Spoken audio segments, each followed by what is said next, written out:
ওকে, আমরা আজকে কি শিখবো? মেইনলি হচ্ছে আমাদের গ্রামার আদ্যপান্তের এটা প্রথম অনলাইন ক্লাস। এবং আমরা মেইনলি এই ক্লাসে জানতে চাচ্ছি কিভাবে ইংরেজিটা আরো বেটার ওয়েতে শেখা যায়, ঠিক না? তো যেহেতু আমরা একটা ল্যাঙ্গুয়েজ শিখবো, আপনারা বলেন তো, আমরা সবাই তো একটা ল্যাঙ্গুয়েজ অবশ্যই জানি, যেহেতু আমরা বাংলাদেশি, তো আমরা বাংলা ল্যাঙ্গুয়েজটা খুব ভালোভাবেই জানি, ঠিক না? তো এই যে বাংলা ল্যাঙ্গুয়েজটা আমরা শিখেছি, আমরা প্রথমে বাংলা ল্যাঙ্গুয়েজ কিভাবে শিখি? আমরা কি কখনো খাতা কলমে লিখেছিলাম যে ও আ ক খ প্রথমে? তারপর হচ্ছে গ্রামার দেখলাম, গ্রামার রুলস গুলো শিখেছি বাংলার। তারপরে কি আমরা কি করছি, ওয়ার্ড ভোকাবুলারি এগুলা হচ্ছে আমরা মুখস্থ করেছি। তারপর হচ্ছে বাংলাটা আস্তে আস্তে শিখতে পারছি, এরকম কিছু ছিল? নাকি প্রথমত আমরা কি করেছিলাম, যে একদম জন্ম হওয়ার পরে আমাদেরকে আম্মু আব্বু কথা বলতো আমাদের সাথে, ঠিক না? আমরা আস্তে আস্তে অনুভব করতাম, ফিল করতাম যে ওরা কি বলতেছে, এক একটা ওয়ার্ড, এই ওয়ার্ড দিয়ে কি বুঝাচ্ছে। আমরা কিন্তু এই ওয়ার্ডের মানেও জানতাম না। আমরা কিভাবে জানতাম, শিখতাম, যে হচ্ছে ওনারা যে ফিলিংটা আমাদেরকে দেখাতো, ওই ফিলিংটা আমরা ফিল করতে চাই, ঠিক না? তো ফিল করার মাধ্যমে হচ্ছে আমরা শিখি। এখন তার মানে আমরা কি করি, প্রথমে শুনি। ওই যে আমাদের কোন একটা ল্যাঙ্গুয়েজ শেখার পার্টের প্রথম পার্ট হচ্ছে লিসেনিং, মানে হচ্ছে কি করা লাগে, আমাদের শোনা লাগে। শুনতে শুনতে আমরা অনুভব করি বা ফিল করি, ফিল করে করে কি করতে পারি, আমরা ধরতে পারি যে কোনটা কোন ওয়ার্ড এবং কি মিন করতেছে একটা ওয়ার্ড দ্বারা। ঠিক আছে, তার মানে সবচেয়ে প্রথমেই হচ্ছে আমাদের লিসেনিংটা। তারপরে কি হয়, আমরা আস্তে আস্তে কথা বলা শুরু করি। একটা ওয়ার্ড ভাঙ্গা ভাঙ্গা এক একটা ওয়ার্ড কথা বলি, ঠিক না? তো এক একটা ওয়ার্ডের কথা বলাটাও আসে কোথা থেকে, মেইনলি শুনতে শুনতে। তারপরে আস্তে আস্তে এগুলো কি হয়, আমাদের মেমোরিতে গাঁথে, যে আচ্ছা ঠিক আছে, এটা দিয়ে এটা বোঝাচ্ছে, এটা বুঝলাম। এরপরে হচ্ছে বোঝানোর পর কি হচ্ছে, এখন আস্তে আস্তে মুখ দিয়ে বের করার চেষ্টা করে। তো চেষ্টা করতে করতে এক সময় কি হয়, আমাদের ভাঙ্গা ভাঙ্গা ওয়ার্ড থেকে এক একটা ওয়ার্ড জোড়া লেগে যায় এবং একটা সুন্দর সেন্টেন্স আমরা কথা বলতে পারি, ঠিক না? তো পরে আসে লিসেনিং এর পরেই আমরা আস্তে আস্তে স্পিকিং এর দিকে ঝুঁকি। তারপরে কি করা হয়, যখন আরেকটু বড় হই, ধরেন আমাদের 5-6 বছরের বাচ্চা যখন থাকি আমরা, তখন আমাদেরকে রিডিং, মানে এক একটা আমাদের বর্ণ চিনানো হয়, যে এই হচ্ছে ও আ ক খ, ঠিক না? এই বর্ণগুলা চিনানো হয় এবং পরে হচ্ছে আমাদের বর্ণ কিভাবে লিখতে হয়, এক একটা বর্ণ এইটাও দেখানো হয়। তার মানে আস্তে আস্তে আমরা রিডিং এবং রাইটিং এর দিকে যাই। তো যেহেতু আমরা বাংলা যেভাবে শিখেছি, আমার মনে হয় যে ইংরেজিটাও আমাদের সেরকমই শেখা উচিত। কিভাবে? প্রথমত আমাদের কি করতে হবে, একটু ওয়েট জন।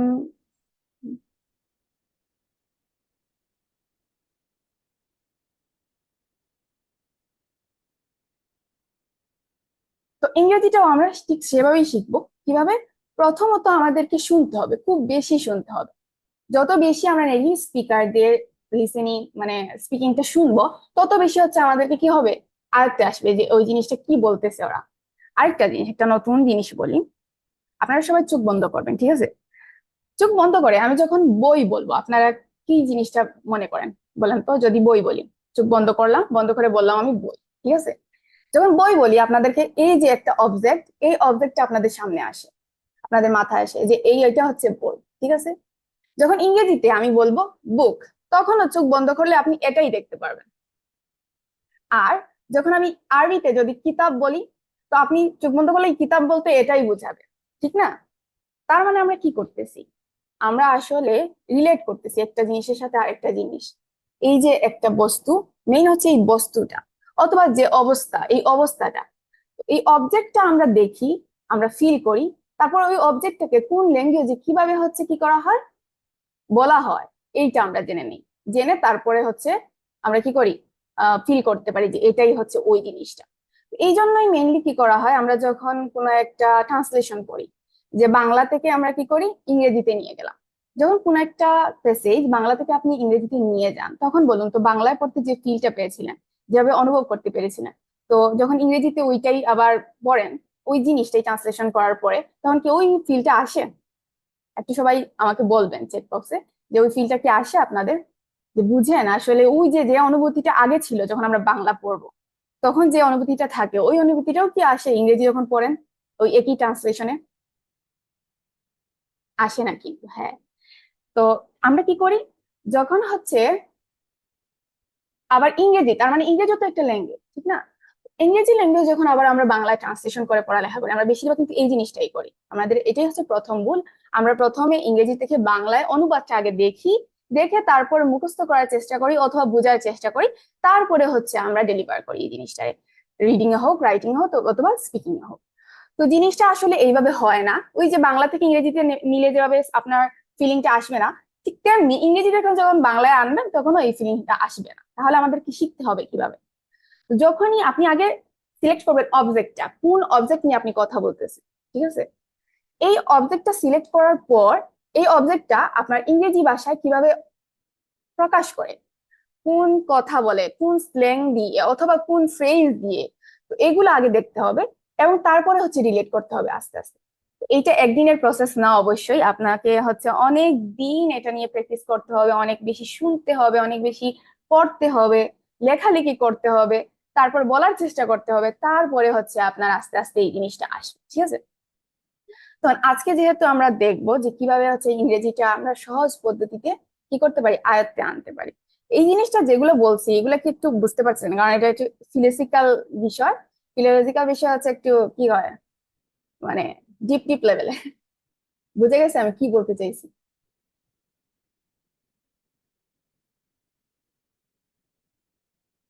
সবাই কি আছেন নাকি ঘুমিয়ে গেছেন?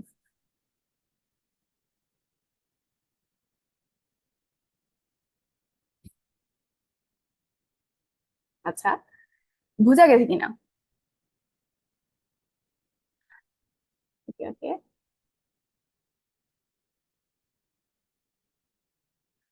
এই জন্য হচ্ছে আমরা প্রথমে কি করব, ইংরেজি যখন শিখতে যাব প্রথমে আমাদেরকে লিসেনিংটা আয়ত্তে আনতে হবে। এখন লিসেনিং কিভাবে আমরা আয়ত্তে আনতে পারি? অনেক ওয়ে আছে, ঠিক না? সবচেয়ে কার্যকরী যেটা হচ্ছে আপনি প্রতিদিন শুনবেন। আগে আপনার মাথায় রাখতে হবে যে আমাদের কি করতে হবে, প্রতিদিন শুনতে হবে। এখন আপনি যদি কোনো একটা জিনিস, আমাদের তো মনে হয় যে এই এক্সকিউজ ওই এক্সকিউজ সবাই দিয়ে, আমি নিজেও দিয়েছি অনেক, ঠিক না? যে আজকে পড়ালেখা, আজকে থাকুক, আজকে সময় পাচ্ছি না, কালকে ওই কাজ, আজকে পারবো না কালকে করব, ওইরকম করতে করতে কি হয়ে যায়, একদিন পরে পরে আমাদের জিনিসটা শুধু যায়, একদিন পর আরেকদিন, আরেকদিন পরে আরেকদিন, আমরা করতে পারি না কখনোই। তো প্রথমে আপনার মাথায় ওই মাইন্ডসেটটা আনতে হবে যে আমাদের কি শিখতে হবে, এবং শিখার জন্য আমাদের আমাদের কমফোর্ট জোন যেটা আছে ওই জোনটা থেকে বের হতে হবে, ঠিক আছে? তো ওই মোটিভেশনটা আনবে। তারপরে হচ্ছে প্রতিদিন আপনি অন্তত 30 মিনিট কি করবেন, পডকাস্ট অথবা ইউটিউব চ্যানেলে কোনো একটা নেটিভ স্পিকারের স্পিকিংটা দেখবেন, ঠিক আছে? এখন আমি বলতে পারি আপনাদেরকে, কয়েকটা পডকাস্ট সাজেস্ট করতে পারি। পডকাস্ট চিনেন তো সবাই? এখানে অ্যাপল ইউজার কারা কারা আছে? এখানে হচ্ছে পডকাস্টটা অ্যাপলে বেশি মানে জনপ্রিয়। এখনো হচ্ছে আমাদের যে অ্যান্ড্রয়েডে, অ্যান্ড্রয়েডে এত বেশি এপিসোড পাওয়া যায় না পডকাস্ট। তো কারা কারা পডকাস্ট শুনেন বা শোনার অভ্যাস আছে?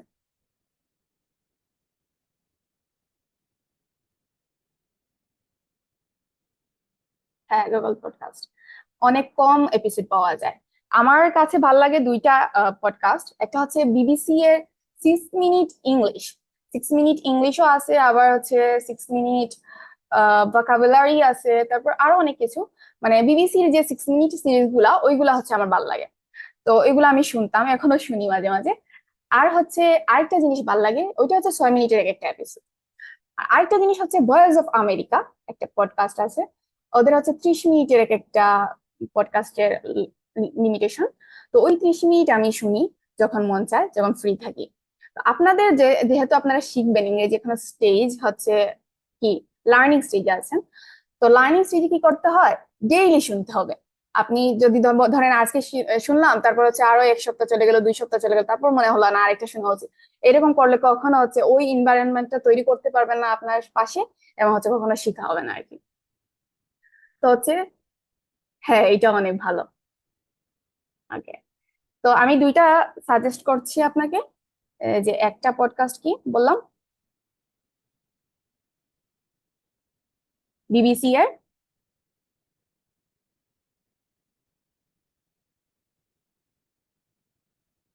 আর আরেকটা হচ্ছে ভয়েস অফ আমেরিকা। এই দুটো শুনে দেখতে পারেন। আর তো যার যারই অনেক থাকে না, অনেকের অনেক ভালো অভিজ্ঞতা আছে এইদিকে, অথবা পছন্দের এক একটা জায়গা থাকতে পারে, তো আপনার পছন্দের জায়গা থেকে আপনি হচ্ছে পডকাস্ট গুলো শুনবেন আপনার ইচ্ছা মতো। এবং যখন পডকাস্ট শুনতে ভালো লাগবে না তখন হচ্ছে ইউটিউবে ভিডিও দেখতে পারেন। তাহলে কি হবে, রিলেট করতে পারবেন, কিভাবে কথা বলে, কিভাবে এক্সপ্রেশন দেয়, এইটাও কিন্তু অনেক জরুরি। ঠিক আছে, তারপরে হচ্ছে আরেকটা জিনিস, এইটা অনেক ইম্পর্টেন্ট। আমরা কি করি, অনেকে বলি পডকাস্ট আর ইউটিউবে ভিডিও দেখলেই হয়ে যাবে, না কিন্তু আপনাকে অবশ্যই মুভি অথবা সিরিজ দেখতে হবে। কেন? কারণ হচ্ছে মুভি আর সিরিজে কি করা হয়, ওই যে এক একটা ইমোশন অনুযায়ী এক একটা বস্তুকে কিভাবে আমরা কি করি, বা এক একটা ইমোশনকে কিভাবে এক্সপ্রেস করি ইংরেজিতে, ওইটা হচ্ছে বোঝা যায় মুভি অথবা সিরিজ দেখলে। তো আপনারা সবাই আপনাদের ইচ্ছা মতো, মানে আপনাদের পছন্দ মতো যে কোনো সিরিজ অথবা মুভি দেখতে পারেন। অবশ্যই সবসময় দেখা যায় না, তো উইকলি অথবা মান্থলি একটা প্ল্যান প্ল্যান করবেন যে ওই দিনে আমি হচ্ছে একটা মুভি দেখবো অথবা একটা সিরিজ দেখবো। ওই প্ল্যান অনুযায়ী কি আগাবেন আর কি, মুভি অথবা সিরিজ দেখবেন। ঠিক আছে, এইটা করা যায় আমাদের লিসেনিং এর ক্ষেত্রে। তারপরে হচ্ছে রিডিং। এখন আমরা যেহেতু ইংরেজি আমাদের কি নেটিভ ভাষা না, ঠিক না, তাহলে হচ্ছে আমাদেরকে আলাদাভাবে শিখতে হচ্ছে। আলাদাভাবে শেখার জন্য আমাদের কি করা লাগবে, রিডিংটা মানে পড়ালেখাটা অবশ্যই জরুরি। আমরা 6, 7, 8-এ থাকতে সময়, 9, 10, 11, 12 মিশন লেভেল যাই বলেন না কেন, যখন আমাদের স্কুল কলেজে যেভাবে পড়ানো হয়, যে বইটা থাকে ইংলিশের, আমরা কিন্তু ওই বইটাও ভালোভাবে দেখি না। সত্যি বলতে যা, এটা কিন্তু অনেকের ক্ষেত্রেই হয়, বেশিরভাগ ক্ষেত্রেই হয়, যে আমরা কি করি, ইংরেজি বইটা আছে কিন্তু আমরা জাস্ট পরীক্ষার আগে ইংরেজি বইটার যে যে জায়গাগুলা মনে হচ্ছে যে আসবে সিন পেসেজ অথবা আনসিন পেসেজ হিসেবে, ওইগুলো হচ্ছে আমরা ধরে ধরে জাস্ট পড়ে যাই। অনেক আছে ওইগুলোও পড়ে না। ঠিক আছে, তো এইটা করার ফলে আমাদের রিডিং সম্পর্কে আসলে কোনো ধারণাই হয় না। এবং পরবর্তীতে অনেকে আছেন, এখানে অনেকেও থাকবেন যারা হচ্ছে কি করেন, ইংরেজি বইগুলা পড়েন। কেউ কেউ আছেন এখানে রেগুলার ইংরেজি বই পড়ার অভ্যাস আছে এমন? কেউ নাই?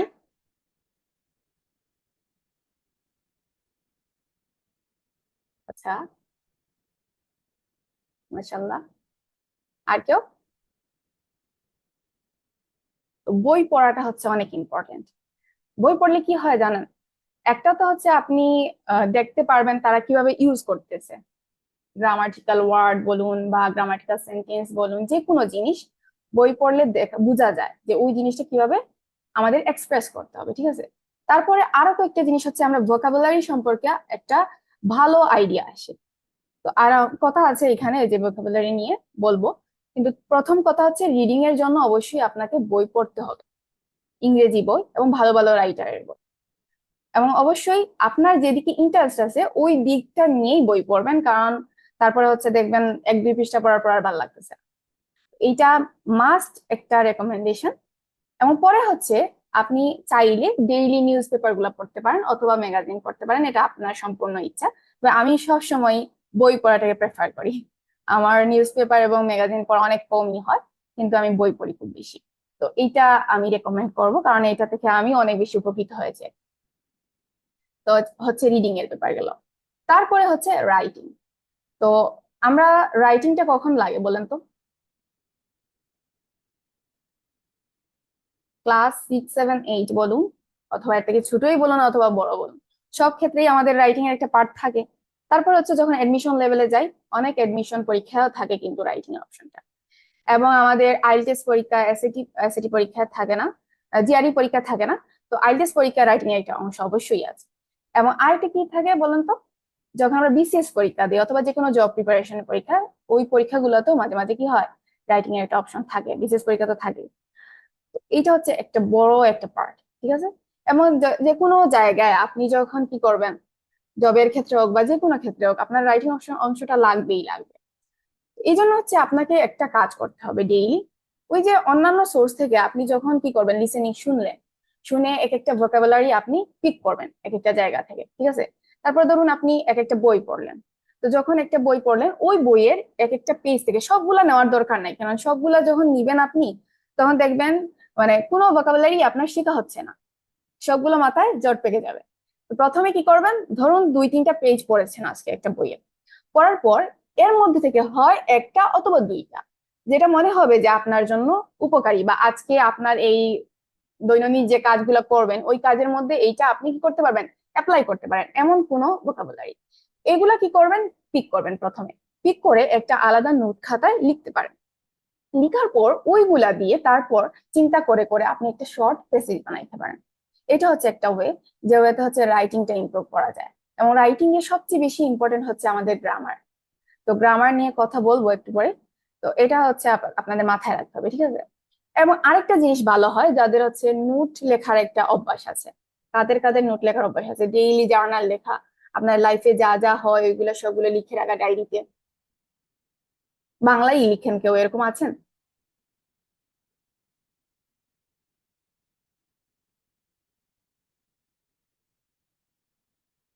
ওকে। আর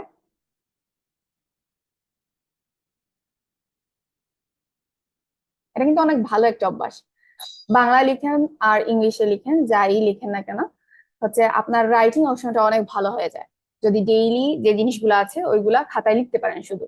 আর যদি আরো স্টোরি আকারে লিখেন তাহলে এটা আরো বেনিফিশিয়াল, ঠিক না?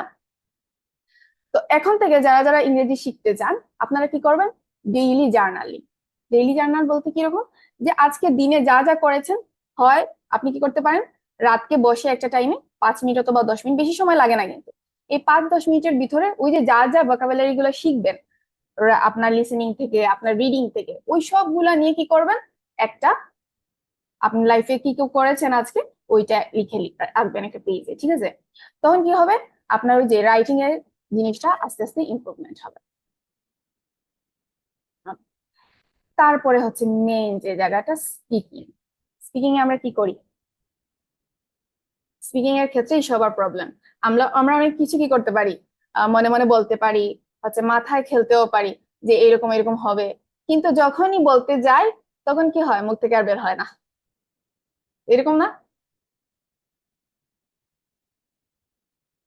এটা হচ্ছে আমাদের সবার একটা মেইন প্রবলেম। তো এইটা কেমনে হয় বলুন তো? এখন আরেকটা সিনারিও বলি। একজন মানুষ যখন বাংলাদেশে ছিল তখন কি করতে পারে না, ইংরেজিটা একদম চাইলেও বলতে পারতো না, ঠিক আছে? তার শাই ফিল হতো, মনে হতো যে মানুষ কি বলবে। তো কয়েকদিন পর উনি কি করলেন, স্টুডেন্ট ভিসা ইউকেতে গেলেন, ঠিক আছে? স্টুডেন্ট ভিসা যখন ইউকেতে গেলেন, তারপরে হচ্ছে এখন দেখা যায় কি, এখন তো আমাদের কথা বলতেই হবে। এখন কথা বলা ছাড়া কেউ আমার কথা বুঝতেছে না, ঠিক না? তো তখন ওনার ভুল হোক আর শুদ্ধ হোক, তিনি কি করলেন, বলতে শুরু করলেন। এবং আস্তে আস্তে ওনার ওই যে লিসেনিং স্কিলটা ছিল। হ্যাঁ, হ্যাঁ, হ্যাঁ। আচ্ছা। তো তারা কি হচ্ছে, আমরা যখন ইউকেতে যাই বা যে কোনো একটা কি ইউরোপ কান্ট্রি যেখানে হচ্ছে ইংরেজিটা সবসময় চর্চা হয়, তাদের মেইন ভাষাই হচ্ছে ইংরেজি। তখন কি হয়, আমাদের কি করতে হয়, সবসময় কিন্তু ইংরেজি ভাষাটা শুনতে হয়, তার মানে লিসেনিংটা সবসময় হচ্ছে। এখন আরেকটা জিনিস হচ্ছে, আমি যদি কথা বলি তো আমার কথা কেউ শুনবে না যদি আমি ইংলিশ ছাড়াও অন্য কোনো ভাষায় কথা বলি, ঠিক না? তো আমাদের কি করতে হয়, ইংরেজি ভাষায় কথা বলতে হয়। তো এখন আমার ভুল হোক আর শুদ্ধ হোক, বাঁচার জন্য অবশ্যই কি করতে হবে, ইংরেজিটা বলতে হবে। তো এখন আর আমার শাই ফিল হয় না, এখন আর হচ্ছে আমার কি হয় না, যে মানুষ ভুল ধরবে এটাও চিন্তা করতে হয় না। আমি ভুল হোক শুদ্ধ হোক বলি, বলার পর আস্তে আস্তে শুনতে শুনতে এক একটা আস্তে আস্তে কি হয়, শুদ্ধ হয়ে যায় জিনিসটা। হইলো কেমনে, এই যে আমি যখন বাংলাদেশে ছিলাম তখন বলতে পারলাম না, কিন্তু ইউকেতে যাওয়ার পর এই জিনিসটা এখন আমার ঠিক হয়ে গেল, কেমনে হলো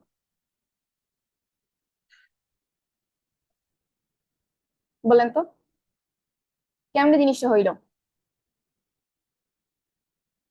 প্রথমত আপনার সাহস জরুরি, ঠিক আছে? তারপরে হচ্ছে মানুষ কি বলবে না বলবে এইটা চিন্তা করলে হবে না। আপনি এই যে এনভায়রনমেন্ট বললেন, সবসময় কিন্তু এনভায়রনমেন্ট তৈরি করা যায় না, ঠিক আছে? এই যে আমি এখন, আমরা যারা বাংলাদেশে আছি আমরা চাইলেও কিন্তু ওই এনভায়রনমেন্টে যাইতে পারি না, অনেক বেরিয়ার, ঠিক না? হ্যাঁ। আমাদেরকে প্রথমত সাহস রাখতে হবে। দ্বিতীয়ত, মানুষ কি বললো না বললো ওইটা চিন্তা করলে চলবে না। ভুল হচ্ছে কি হচ্ছে না সেটাও চিন্তা করলে চলবে না। আমাদেরকে জাস্ট মুখ থেকে কথাগুলো বের করতে হবে। কিভাবে? ইংরেজিতে। যত বেশি আপনি বের করতে পারবেন ইংরেজিতে আপনার মুখ থেকে কথাগুলো, তত বেশি হচ্ছে আপনার আস্তে আস্তে কি হবে, ইংরেজি ওয়ার্ড গুলো মুখের মধ্যে জড়ো হবে। আস্তে আস্তে আপনি ইংরেজিতে চিন্তা করাও শিখতে পারবেন। তারপরে হচ্ছে আপনি তো অবশ্যই সাথে লিসেনিং, রিডিং, রাইটিং এগুলা করতেছেন, ঠিক না? এগুলা প্র্যাকটিস হচ্ছে। তো এগুলা থেকে আস্তে আস্তে কি হচ্ছে, স্পিকিংটা ইমপ্রুভ হচ্ছে। তো স্পিকিং এর জন্য আমি কয়েকটা রুলস ফলো করেছিলাম, তো ওইগুলা হচ্ছে আপনাদেরকে বলতে পারি, এগুলো এখনো আমি ফলো করি। ঠিক আছে। তো প্রথমে কি করা লাগে, আমরা ওই যে লিসেনিং এর যেগুলা শুনলাম, রিডিং এ যেগুলা পড়লাম, ওইগুলা থেকে ডেইলি 10 মিনিট আপনারা কি করবেন, আয়নার সামনে দাঁড়াবেন। দাঁড়ানোর পর এই যে 10 মিনিট যা ইচ্ছা আপনার যা মন চায় তা বলতে পারেন, অথবা ওই যে ডায়েরিতে লিখে রেখেছিলেন ডেইলি জার্নাল, ওই জার্নাল গুলাও হচ্ছে আপনারা মুখে বলতে পারেন, অবশ্যই না দেখে। ঠিক আছে। এটা হচ্ছে 10 মিনিট আয়নার সামনে বলবেন। তারপরে হচ্ছে 10 মিনিট আপনাকে কনভারসেশন করতে হবে। কার সাথে? অবশ্যই অন্য কোনো একটা মানুষের সাথে। এমন কথা হচ্ছে আমরা তো সবসময় মানুষ খুঁজে পাই না, ঠিক না? চাইলেই মানুষ পাওয়া যায় না। হয়তো 1-2 দিন পাওয়া যায়, হয়তো 1 ঘন্টার জন্য পাওয়া যায়, কিন্তু পরেই কি হয়ে যায়, একটা বেরিয়ার চলে আসে। এই জন্য আমি আপনাদেরকে একটা জিনিস সাজেস্ট করব। সবাই কি চ্যাট জিপিটি চিনেন? চ্যাট জিপিটি কে কে চিনেন?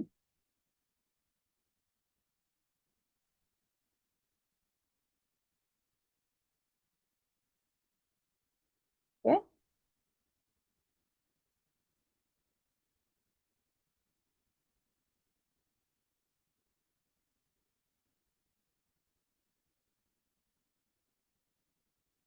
তো চ্যাট জিপিটি অ্যাপে এখন একটা নতুন ফিচার আছে, কি, যে আপনি কথা বলবেন এবং সে হচ্ছে আবার আপনার কথার রিপ্লাই দিবে। এইটা হচ্ছে অনেক ভালো একটা এফেক্টিভ ওয়ে, যে ওয়েতে হচ্ছে আপনি কি করতে পারবেন, কনভারসেশন প্র্যাকটিস করতে পারবেন। মানে আপনি কথা বললেন চ্যাটজিপিটির সাথে এবং চ্যাটজিপিটি রিপ্লাই দিল। আমি একটু দেখাই, জানি না দেখাতে পারবো কিনা।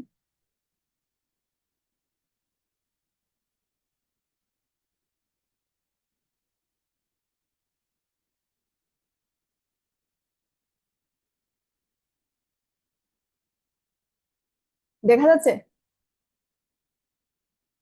এই হচ্ছে চ্যাটজিপিটি অ্যাপ। এখন যখন আমি চ্যাটজিপিটি অ্যাপের ভিতরে ঢুকবো, এইখানে একটা অপশন থাকবে, এই যে অপশন, এই অপশনে যদি আমি ক্লিক করি, তখন হচ্ছে আমি কথা বলতে পারবো। একটু বলি।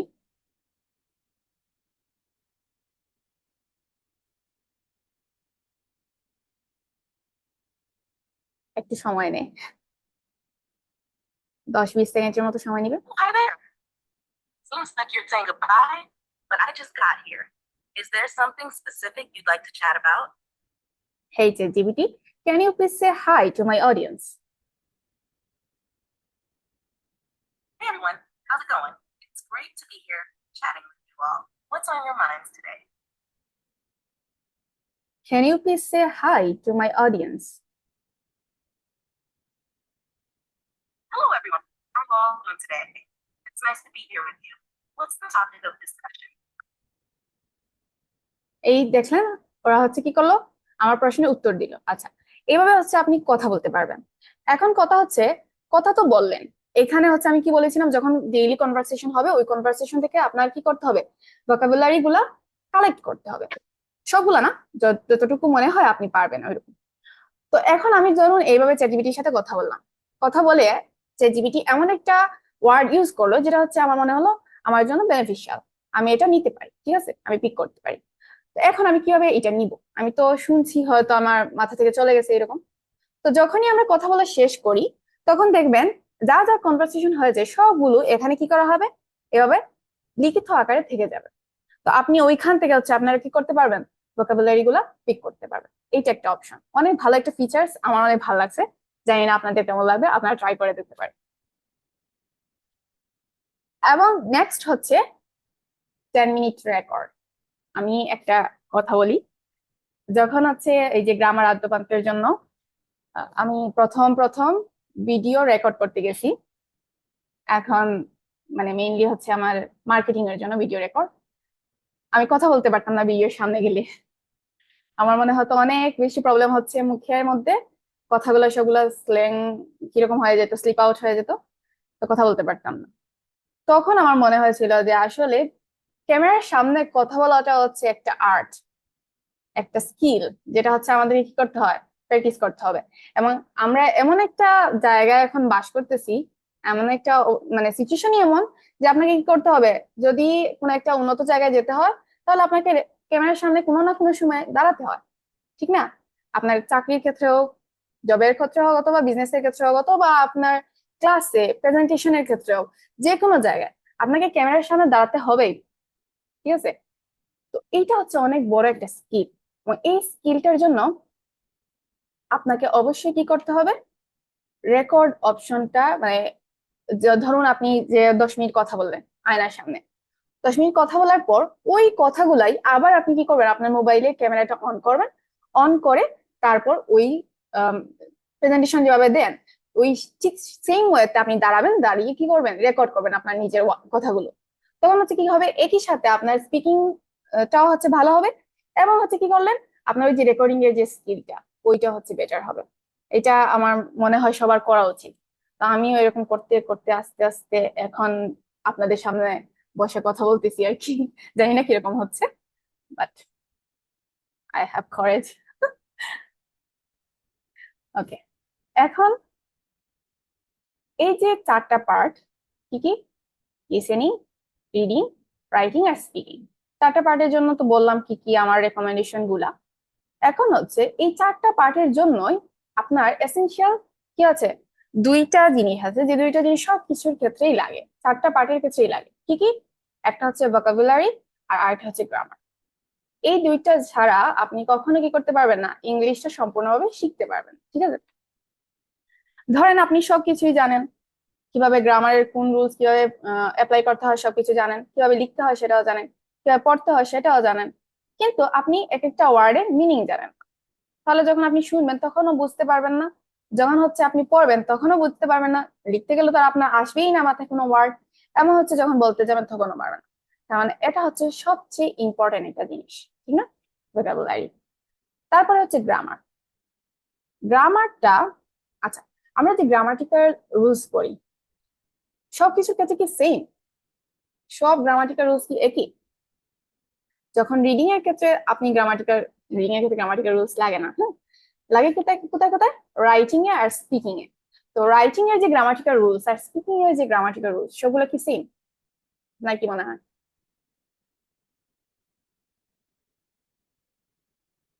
আচ্ছা,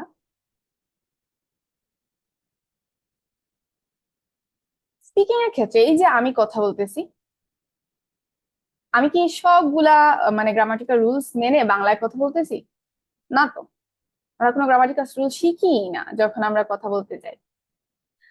তো স্পিকিং এর ক্ষেত্রে গ্রামাটিক্যাল রুলস গুলাকে একটু স্লাইটলি দেখা হয়, যে আপনি যদি রুলস ফলো করেন ইটস এনাফ, আর যদি নাও করেন কোনো সমস্যা নাই। যে এমন না যে সবগুলো রুলস একদম ব্রেক করে ভাঙা ভাঙা কথা বলবে, তা না, কিন্তু অবশ্যই একটা ব্যারিয়ার থাকে, একটা লিমিট থাকে, ওই লিমিট পর্যন্ত ঠিক আছে, কিন্তু ওই লিমিটের বাইরে আপনি গ্রামাটিক্যাল রুলস ফলো করতে পারেন, ফলো করলে অনেক ভালো, যদি না করেন কোনো সমস্যা নেই, ঠিক আছে?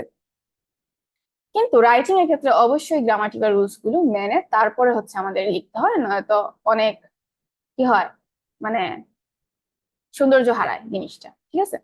এটা একটা ম্যান্ডেটরি বিষয় রাইটিং এর ক্ষেত্রে। তো এই জন্য হচ্ছে আমরা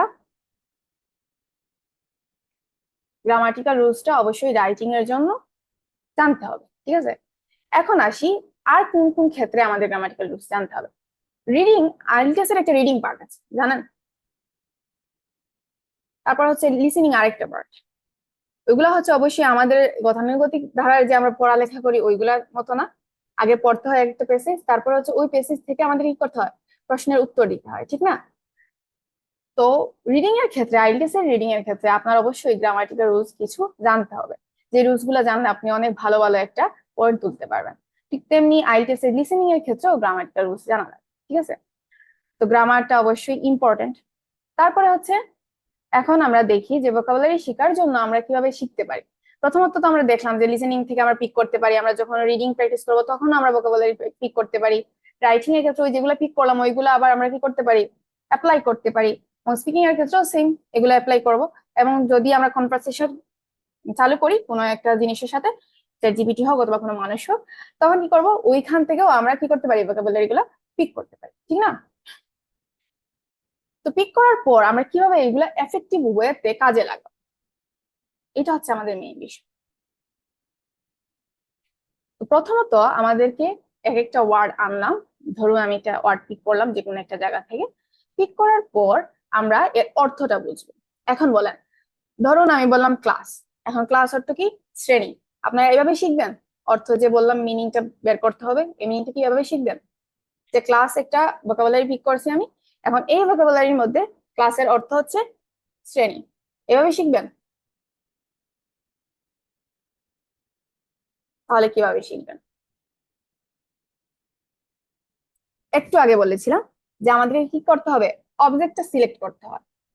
ক্লাস, হ্যাঁ, যেখানে কি হয় কয়েকজন স্টুডেন্ট এবং টিচার থাকেন, যারা এখানে কি করেন, পড়ালেখা করেন, ঠিক না?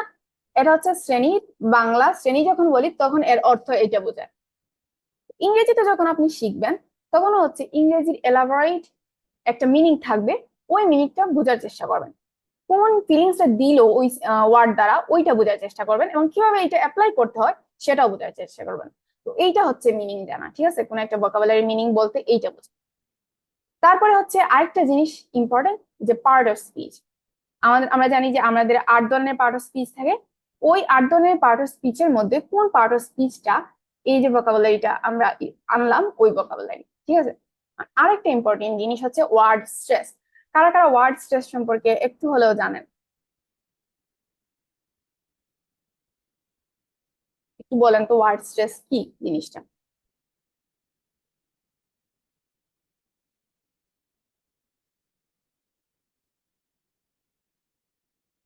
ওকে, আর কেউ ওয়ার্ড স্ট্রেস?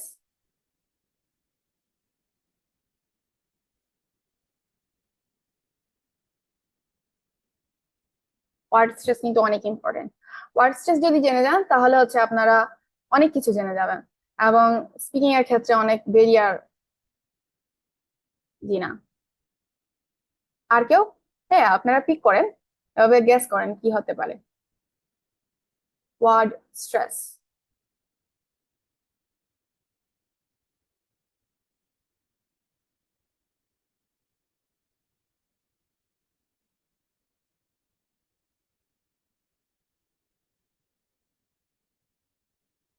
আচ্ছা আমি বলি, হ্যাঁ।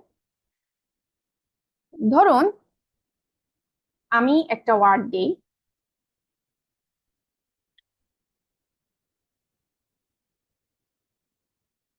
এই যে একটা ওয়ার্ড অবজেক্ট। এই ওয়ার্ডের অর্থ আমি দুইটা দিব।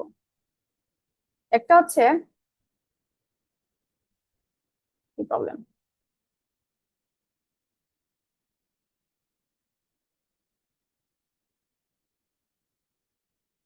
হ্যাঁ বলার চেষ্টা করুন। একটা ওয়ার্ড হচ্ছে অবজেক্ট বললাম, ঠিক আছে? এখন এই ওয়ার্ডটা আপনার অর্থ কি কি হতে পারে? যদি আমি বলি এটা একটা অবজেক্ট, এটা মানবেন?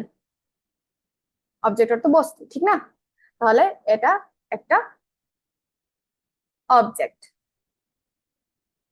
এখন আরেকটা জিনিস জানেন, যখন, ওকে, যখন কি হয়, আহ এটা কি বলে, জাজকে আমরা,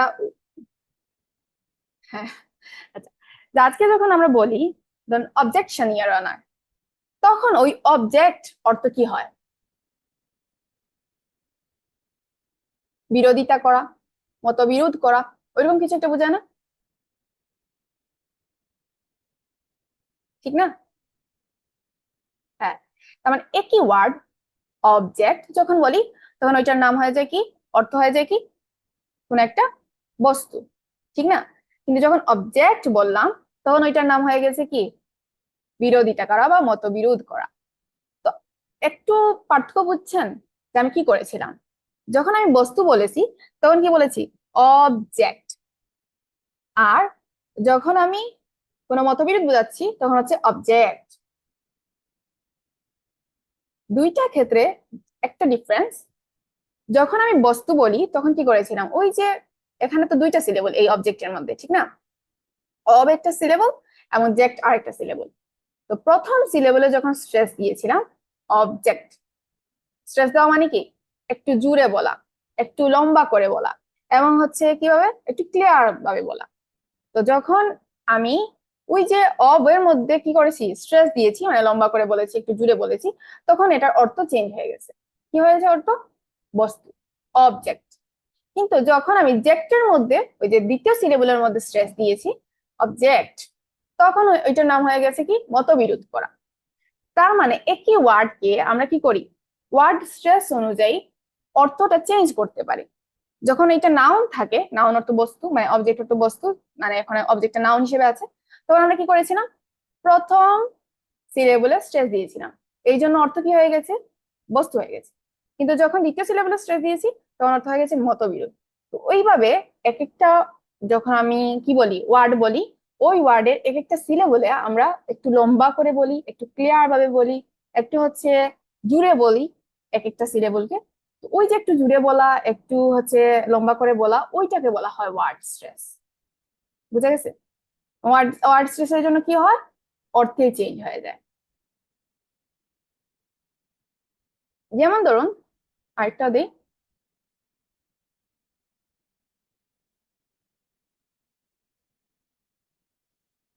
এই যে একটা ওয়ার্ড, অর্গানাইজেশন। তো এই ওয়ার্ডটা যখন এখানে কয়টা সিলেবল বলতে পারবেন কেউ, অর্গানাইজেশনের এই ওয়ার্ডে কয়টা সিলেবল? সিলেবল মানে তো বুঝি সবাই, ঠিক না? সিলেবল হচ্ছে একটা ওয়ার্ডের এক একটা অংশ। যেমন এই ওয়ার্ডকে আমি কয় ভাগে ভাগ করতে পারবো, অর, লেখা অনেক কষ্ট, তারপর হচ্ছে গা, নাই, আহ লিখতে পারতেছি না তো, আচ্ছা দাঁড়ান একটু ট্রাই করি, অর্গা, নাই, জে, শন, ঠিক না?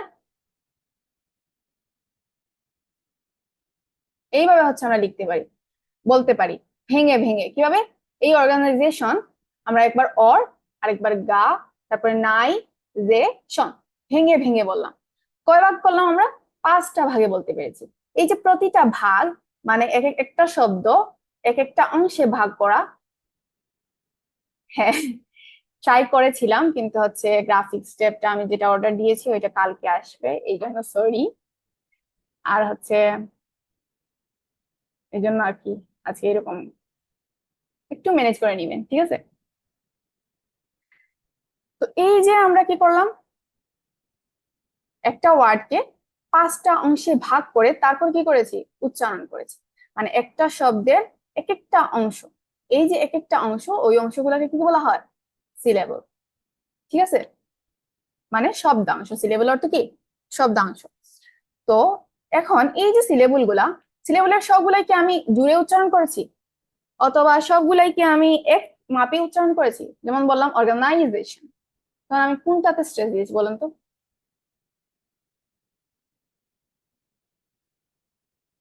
কেউ বলতে পারবেন?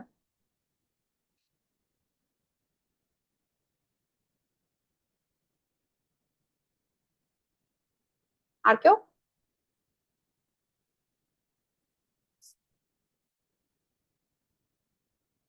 হ্যাঁ, ট্রাই করুন সবাই।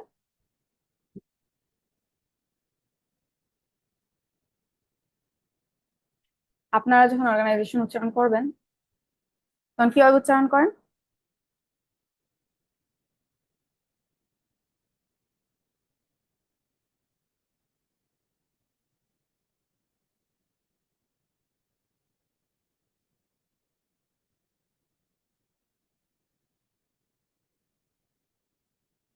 আর কেউ বলবেন না?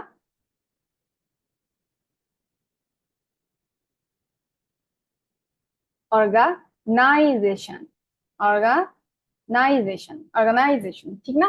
এভাবে উচ্চারণ করি না আমরা? এই যে নাই ওয়ার্ডটাকে একটু কি করলাম,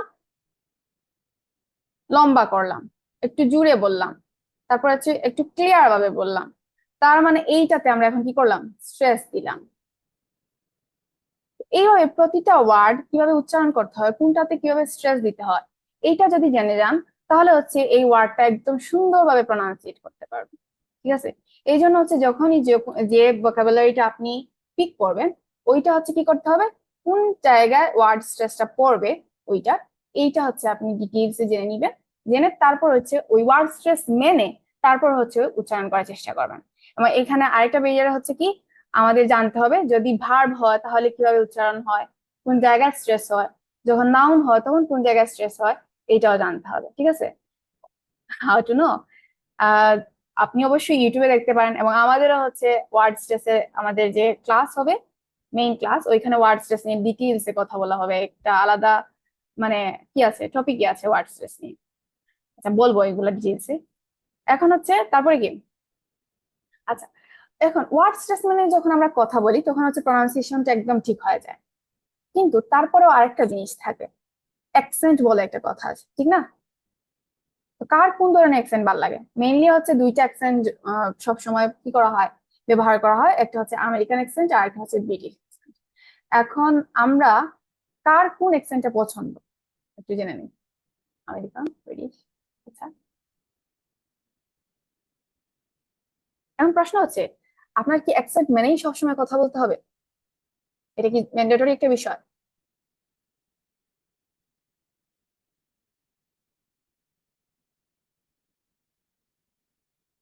আপনি চাইলে অ্যাকসেন্টটা ফলো করতে পারেন, না চাইলেও না করতে পারেন। মেইন বিষয় হচ্ছে আপনার কি করতে হবে, আপনাকে ক্লিয়ার ভাবে বুঝাতে হবে জিনিসটা। ল্যাঙ্গুয়েজ কেন ব্যবহার করি আমরা? অন্যকে বোঝানোর জন্য, ঠিক না? তো স্পিকিং এর ক্ষেত্রেই তো অ্যাকসেন্ট জরুরি, আর তো কোনো জায়গায় জরুরি না। তো যখনই আমরা অ্যাকসেন্টটা ব্যবহার করব, এটা হচ্ছে একটু অ্যাডভান্স লেভেলে যাওয়ার পর। যদি চান এখন থেকে আপনি ফলো করতে পারেন, তাহলে হচ্ছে অ্যাডভান্স লেভেলে তাড়াতাড়ি যেতে পারবেন। বাট এটা ম্যান্ডেটরি কোনো বিষয় না যে অ্যাকসেন্ট না মানলে আমার ভুল কিছু হয়ে যাবে, এমন না। আপনি ক্লিয়ার ভাবে উচ্চারণ করবেন, ওয়ার্ড স্ট্রেস মেনে যে কোনো ভোকাবুলারি, তাতেই হয়ে যাবে। ঠিক আছে, তারপরে এই যে একটা ওয়ার্ডের প্রথমে পিক করলেন, পিক করে মিনিং জানলেন, পার্ট অফ স্পিচ জানলেন, কিভাবে ওয়ার্ড স্ট্রেস মেনে এটা উচ্চারণ করতে হয় সেটা জানলেন। ওকে, তারপরে কি করতে হবে? এতটুকু করলে কি আমার শেখা হয়ে যাবে বা আমার মেমোরিতে থেকে যাবে এই ভোকাবুলারিটা? থাকবে না তো। এজন্য কি করতে হয়, আমাদের অ্যাপ্লাই করতে হয়। কিভাবে অ্যাপ্লাই করব? এই যে আমার, ও আচ্ছা, একটু এই যে কি ছিল, এইগুলা প্রথমে কি করি আমরা, লিসেনিং শুনলাম, রিডিং শুনলাম, দেখলাম, পড়লাম, পড়ার পর কি করলাম, একটা ভোকাবুলারি পিক করলাম, পিক করার পরে হচ্ছে এটার মিনিং জানলাম, পার্ট অফ স্পিচ জানলাম, ওয়ার্ড স্ট্রেস মানে এটা প্রনাউন্সিয়েট করতে পারলাম। তারপরে এখন অ্যাপ্লাই করবো। কোথায় অ্যাপ্লাই করবো? এই যে ডেইলি জার্নাল আমরা লিখবো, অথবা হচ্ছে একটা শর্ট প্যাসেজ লিখবো এটার উপরে, অথবা হচ্ছে 10 মিনিট কথা বলবো, এইগুলাতে কি করবো আমরা, এইটা অ্যাপ্লাই করবো। এই যে ওয়ার্ড স্ট্রেস মেনে অ্যাপ্লাই করবেন, তারপরে হচ্ছে আপনার মিনিংটা ভালোভাবে বুঝবেন, বুঝে তারপরে হচ্ছে কোন কোন জায়গায় কি ইমোশন দিয়ে আপনাকে অ্যাপ্লাই করতে হবে সেটাও বুঝতে হবে, বুঝে বুঝে অ্যাপ্লাই করবে। আস্তে আস্তে এগুলো ঠিক হয়ে যাবে। তখন হচ্ছে একটা ভোকাবুলারি একদম কি সঠিক ওয়েতে জানা হবে। বুঝাতে পেরেছি?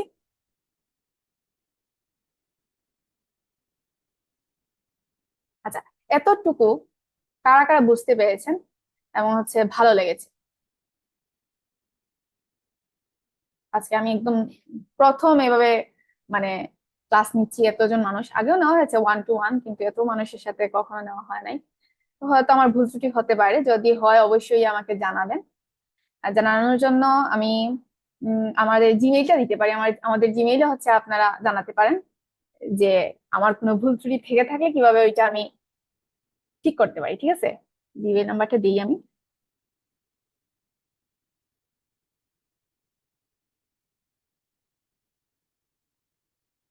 এটা হচ্ছে আমাদের Gmail account. Okay, thank you আপু। Okay, এখন হচ্ছে আমরা দেখবো এই যে ইংরেজি এইভাবে শিখি, জানি, বুঝি, কিন্তু এগুলো প্রয়োগ করি কই, কোথায় কোথায় আমাদের ইংরেজিটা লাগে, ঠিক না? প্রথমে আমরা যখন স্কুল কলেজ লাইফে থাকি, অবশ্যই আমাদের এই ইংরেজিটা প্রয়োজন। ইংরেজি আমাদের রিডিং পার্ট থাকে, রাইটিং পার্ট থাকে, সবকিছুই থাকে, কিন্তু বোঝা যায় না, আমরা বুঝি না। আমাদের মনে হয় এই এই জিনিসটা আসবে এবং এইভাবে আমাদেরকে প্রয়োগ করতে হবে, এটাই হচ্ছে আমাদের মেইন টার্গেট। আমাদের 80 পেতে হবে মার্কে, অথবা হচ্ছে 90+ পেতে হবে, এটা আমাদের মানে মেইন টার্গেট থাকে, ঠিক না? তো স্কুল কলেজ লাইফে ইংরেজিটা সব কিছুই আমাদের থাকে। তারপরে হচ্ছে কি, এডমিশন লেভেল, এটা হচ্ছে একটা বড় লেভেল, এবং এইখানে গিয়ে আমরা ধরা খাই যে এই যে স্কুল কলেজ লাইফে কি করি, উল্টাপাল্টা করি। আচ্ছা, এখানে আমি চেটে দিয়ে দিই।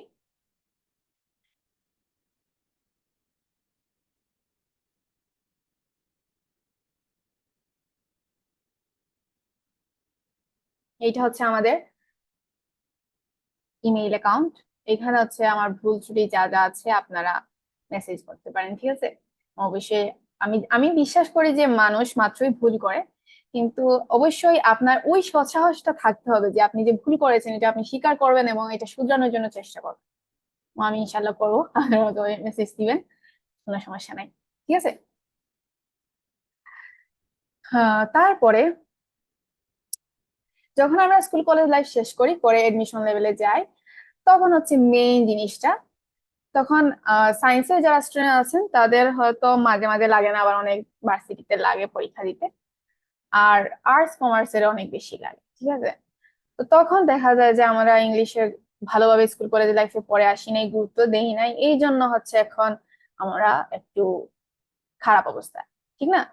তারপর ভার্সিটিতে যখন যাই তখন কি হয়, ভার্সিটি লাইফে আমাদের কি ইংরেজিতে লেখাপড়াই করতে হয়। ন্যাশনাল ইউনিভার্সিটি অনেক কিছুতে হয়তো বাংলায় হয়ে যায়, কিন্তু অন্যান্য যে কোনো ভার্সিটিতে কি করা লাগে, ইংরেজিতে আমাদেরকে লিখতে হয়, আমাদেরকে প্রেজেন্টেশন দিতে হয়। তারপর হচ্ছে যে কোনো জিনিস মেনলি ইংরেজিতেই করা হয়, ঠিক না? এখানে কে কোন ইউনিভার্সিটিতে আছেন? ইউনিভার্সিটি কেউ আছেন এখানে?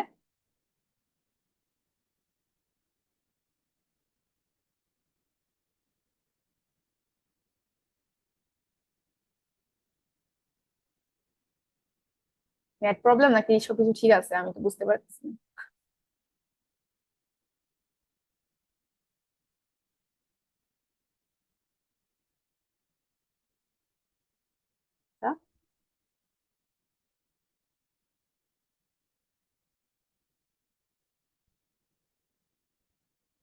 ওকে, তো ইউনিভার্সিটিতে কি করা হয়, আমাদের মেইনলি ইংরেজিটা প্রথম বুঝতে পারে যে ইংরেজি আসলে কতটুকু জরুরি। তারপর অনেকে আছে ইউনিভার্সিটি লাইফে যায়, নয়তো মানে দেশে থাকে অথবা বাইরে দেশে ইউনিভার্সিটি লাইফটা লিড করার চেষ্টা করেন। তখন হচ্ছে আমাদেরকে আইএলটিএস কি জিআরই জিমেট দিতে হয়, অথবা জিআরই জিমেট এর জন্য হচ্ছে আমরা কি করি, অনার্স শেষে মাস্টার্স এর জন্য অ্যাপ্লাই করি যখন তখন। তো একটা সময় গিয়ে আমাদের কি করতে হয়, এই পরীক্ষাগুলো ফেস করতে হয়। তখন হচ্ছে মেইনলি বোঝা যায় আরো বেশি যে ইংরেজিটা কতটুকু জরুরি, ঠিক না? এরপরে হচ্ছে বিসিএস পরীক্ষা এবং জব প্রিপারেশন, যারা তো ইংরেজিতে অনার্স করছেন তাদের জন্য কোনো প্রবলেম নেই, ঠিক না? কিন্তু যারা অন্যান্য লেভেলের, যেমন আমি ইঞ্জিনিয়ারিং ব্যাকগ্রাউন্ডে, তো যখন ইঞ্জিনিয়ারিং পরীক্ষা শেষে বিসিএস পরীক্ষা দিতে যাবেন তখন দেখবেন কি, যে এই যে সারা জীবন শুধু অন্যান্য সাবজেক্টের পিছনে দৌড়াইছি, ইংরেজিটাকে একদম পাত্তা দেই নাই, পরে বিসিএস পরীক্ষা দিতে গিয়ে কি হয়, যে এই ইংরেজির জন্যই মনে হয় ধরা খাবো, এরকম মনে হয়। তারপর হচ্ছে জব প্রিপারেশনে যখন যাই তখনও একই অবস্থা, ঠিক না? অন্যান্য ব্যাকগ্রাউন্ডে যারা আছেন তাদের জন্য সেম অবস্থা। তো এইটা হচ্ছে একটা মেইন জায়গা যেখানে হচ্ছে আমাদের ইংরেজিটা লাগে। বাকি হচ্ছে যখন আমি জবে ঢুকে যাব অথবা হচ্ছে আমার কোনো বিজনেস করব, তখনও হচ্ছে আমার কমিউনিকেশন দরকার দেশ বিদেশের মানুষের সাথে, ঠিক না? কমিউনিকেশনের ক্ষেত্রে আমাদের ইংরেজিতে প্রয়োজন। এমন যত বেশি আমরা কি জানি ল্যাঙ্গুয়েজ জানতে পারি, শুধু ইংরেজি না, অন্যান্য যে কোনো ল্যাঙ্গুয়েজ আপনি জানেন, এটা আপনার অনেক কাজে দিবে। তো যখনই আপনি যে কোনো একটা ল্যাঙ্গুয়েজ জানবেন তখন হচ্ছে আপনার নেটওয়ার্কিংটা গ্রো করতে পারেন। আপনারা তো অনেকেই আছেন এখন অনেক বড় বড় লেভেলে, তো আপনারা অবশ্যই জানেন নেটওয়ার্কিংটা আসলে কতটা ইম্পর্টেন্ট লাইফে, ঠিক না? তো নেটওয়ার্কিং বিল্ড আপ করতে হলে ইংলিশ তো অবশ্যই আপনাকে জানতে হবে, আর সাথে যদি আরো অনেকটা ল্যাঙ্গুয়েজ জানেন তাহলে আরো ভালোভাবে হচ্ছে কি করতে পারবেন, নেটওয়ার্কিং করতে পারবেন। কিন্তু ইংরেজিটা জানলেই এনাফ আমার মনে হয়। তো এই জন্য হচ্ছে আমাদের ইংরেজি লাগে এই যে এক একটা পার্ট, ঠিক না? এখন কথা হচ্ছে যখনই এক একটা পার্টে গিয়ে আমার ইংরেজি লাগে, ধরেন স্কুল কলেজ লাইফে আমি একভাবে ইংরেজিটা পড়ি, কিন্তু যখন অ্যাডমিশনে যাই একই টপিকে একটু 19-20 করে থাকে এবং ওই টপিকটা কি করতে হয়, আবারও আমাকে প্রিপারেশন নিতে হয় ইংরেজির জন্য এডমিশনে গেলে। আবার ভার্সিটিতে উঠলাম তখন আরেকভাবে প্রিপারেশন নেই। আইএলটিএস জিআরই জিমের যখন দিতে যাই তখন আরেকভাবে ইংরেজির জন্য প্রিপারেশন নেই। বিসিএস আর জব প্রিপারেশনের যখন যাই তখন আরেকবার ইংরেজি প্রিপারেশন আরেক রকম ভাবে, কমিউনিকেশন এন্ড নেটওয়ার্কিং এর জন্য আরেক রকম ভাবে। মানে এক একটা টপিকই এক একটা জায়গায় আমাদের প্রায় ঘুরে ফিরে একই জিনিসে আসে, কিন্তু আমাদের কি করতে হয়, বারবার এই জিনিসের জন্য দৌড়াতে হয়। এটা আমিও ফেস করেছি। তো এই জিনিসটা দেখে আমার মনে হইলো যে যদি এমন কিছু একটা কি করা যায়, কোর্সটা নামানো সম্ভব হয়, যে কি থাকবে, আমাদের ওই যে বারবার এক একটা জায়গায় এক এক রকম ভাবে ইংরেজিটা ফেস না করে একটা কোর্সের মধ্যেই যদি আমরা জেনে যেতে পারি যে কোন জায়গায় কিভাবে আসবে না আসবে, তাহলে তো হচ্ছে আমাদের এই যে একটা বোরিংনেস থাকে, একটা ভয় থাকে, ইংরেজিটা আমরা শিখতে পারি না, একটা ব্যারিয়ার থাকে, এই সব কিছু আর থাকলো না এবং হ্যাসেলও নাই, এক জায়গায় সবকিছু পেয়ে গেলাম। এই চিন্তা থেকে মেনলি আমার এই কোর্সটা নামানো। তো আমি একটু ডিটেলসে দেখাই আমাদের কোর্স মডিউলটা, তারপরেই আমরা চলে যাব আমাদের মেইন যে টপিক, আজকে যে টপিকটা, এই টপিকটার ক্ষেত্রে। আচ্ছা, এই যে সবার প্রথমে কি হয়, যেমন ধরেন আপনি যখন বিসিএস এর পরীক্ষা দিতে গেলেন বা জব প্রিপারেশনে নিতে গেলেন, তখন মনে হলো যে এখন আবার ইংরেজি পড়া উচিত। তখন পড়তে গেলেন, ধরুন আপনি কোন একটা টপিক, বিসিএস এ কি থাকে, নাউন থাকে, অবশ্যই নাউন থেকে প্রশ্ন আসে, তারপর হচ্ছে আর্টিকেল থেকে প্রশ্ন আসে, এগুলা হচ্ছে একদম কমন, সব ক্ষেত্রেই পরীক্ষায় আসে। তো যখন ধরলেন, ধরার ক্ষেত্রে দেখা গেল এর আগে আরো কয়েকটা টপিক পড়ে আসা উচিত ছিল মনে হলো, তখন আপনি কি করলেন, এখন আর খুঁজে পাচ্ছেন না কোথায় কিভাবে এই টপিক গুলা আসলো, এই টপিক কোন বইতে পাবো, এইরকম একটা হ্যাসেল। তারপর আছে অনেক, কি হয়, প্রিপারেশন যখন নিতে যাওয়া হয় তখন এই পিচ্ছি লেভেল থেকে একদম পড়ানো হয় না আমাদেরকে, আমাদের হচ্ছে যে যে টপিক আছে ওই টপিক থেকে শুরু করে আমরা অ্যাডভান্স লেভেলে যাই। এইখানে আমি কি করেছি, আমার হচ্ছে তো মেইন কথাই ফোকাসই হচ্ছে একটা, যে এক জায়গাতে আমরা সবকিছু পাবো, ঠিক না? এই জন্যই হচ্ছে আমি কি করেছি, আমাদের টপিকটা এমন ভাবে সাজিয়েছি একটার পরে একটা টপিক আসবে। কিরকম, সবার প্রথমে আমরা যখন কোনো একটা ল্যাঙ্গুয়েজ শিখতে যাই আমরা কি করি, লেটার থেকে একটু শুরু করি, ঠিক না? তো প্রথমে লেটার পড়লাম, লেটারে যা যা আছে, আজকেও কিন্তু আপনাদের, আজকে মেইনলি একটা টপিক পড়াবো, এই টপিক পড়তে হলে আপনাদের লেটারটা জানতে হবে, তো এই জন্য লেটারটা পড়াবো আছে, তো দেখবেন। তো লেটার পড়তে হয় প্রথমে, তখন লেটার যখন পড়লাম, কয়েকটা লেটারকে আমি একসাথে করলাম, ঠিক আছে? করলে কি হয় বলেন তো, আমার সাথে কমিউনিকেট করতে হবে, ঠিক আছে? তাহলে হচ্ছে এফেক্টিভ হবে জিনিসটা।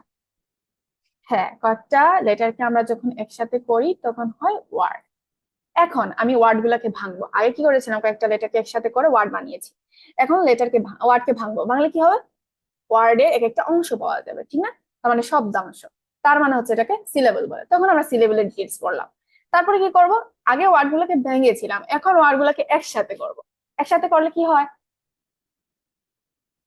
সেন্টেন্স, ঠিক না? তো একটা ওয়ার্ডকে একসাথে মিলে আমরা সেন্টেন্স বানাই। তো তখন হচ্ছে আমরা সেন্টেন্সের স্ট্রাকচার গুলা পড়লাম। হ্যাঁ, এইটা হচ্ছে মেইন কথা, আসতেছি আমি। তো হচ্ছে কি, পরে আমরা কি করব, এই যে সেন্টেন্সের স্ট্রাকচার গুলা পড়লাম, এখন সেন্টেন্সের স্ট্রাকচার শেষ করলাম, সেন্টেন্স পারলাম, এখন কি করব, সেন্টেন্সকে আবার ভাঙবো, আগে কি করেছিলাম, সেন্টেন্স ওয়ার্ডকে ভেঙেছিলাম, তারপর ওয়ার্ডকে জোড়া লাগিয়েছিলাম, ঠিক না? এখন হচ্ছে সেন্টেন্স বানাইছি, সেন্টেন্সকে আবার ভাঙবো, ভাঙলে কি হবে, নাউন, পার্ট অফ স্পিচ, ঠিক না? তো পার্ট অফ স্পিচ মানে একটা সেন্টেন্সের অংশ, part of speech, part of স্পিচের ভিতরে যখন ঢুকবো তখন হচ্ছে পার্ট অফ স্পিচ আমরা জানি 8 প্রকার, এই 8 প্রকারের ডিটেলস গুলা। তো প্রথমে কি আসে, নাউন, এবং নাউনের অনেক অনেক ক্যাটাগরিজ, ঠিক না? সাধারণত আমরা জানি 2 প্রকার, তারপরে হচ্ছে আরো 5 প্রকার, এখান থেকে আবার গ্রামাটিক্যাল ওয়েতে আরো আছে, নাম্বারের ভিত্তিতে আছে, অনেক কিছু আছে। তো নাউন অনেক বড় একটা টপিক, ভার্বের মতো, ভার্ব যেরকম বড় একটা টপিক, তো নাউন ওই রকম। এখন নাউন যখন পড়তে গেলাম, নাউনের 3টা ফর্ম আছে, কেউ জানেন 3টা ফর্ম কি কি? ফর্ম বলতে কি বুঝাইছি আমি বলি, যে কোন কোন জিনিসের নাউন থেকেই জিনিসটা হয়। যেমন ধরেন নাম্বার, নাম্বার কার হয়, নাউন অথবা প্রোনাউনের নাম্বার হয়, ঠিক না? আমরা যে বলি কোন একটা জিনিস এক অথবা একের অধিক, কার, অবশ্যই একটা বস্তু, একটা নাম, নাউন, ঠিক না? তারপর হচ্ছে জেন্ডার নির্ণয় করি, কার জেন্ডার নির্ণয় করি, নাউনের তো জেন্ডার নির্ণয় করি। তারপর হচ্ছে কেস, কেস, আচ্ছা এই একটা একটা টপিক, এটা হচ্ছে অনেকেই পড়েন না, কেস কে কে পড়েছেন এরকম, জীবনে একবার হলেও জানেন কেস সম্পর্কে ডিটেলসে?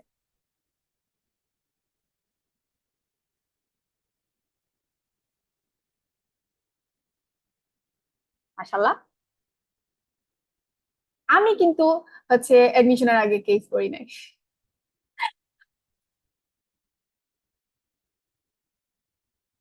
এরকম কে কে আছেন এখনো কেস পড়েন নাই? আমার হচ্ছে কেস সম্পর্কে জানতাম যে কেস কিছু একটা আছে, কিন্তু এটা যে পড়তে হবে এটা আমি কখনো ফিল করতে পারি নাই। কিন্তু আপনি একটা কথা জানেন যে কেস ছাড়া কখনোই কোনো একটা সেন্টেন্স সুন্দরভাবে তৈরি করতে পারবেন না, কেস সম্পর্কে আপনার ধারণা থাকতেই হবে। হ্যাঁ, কেস অনেক ইম্পর্টেন্ট।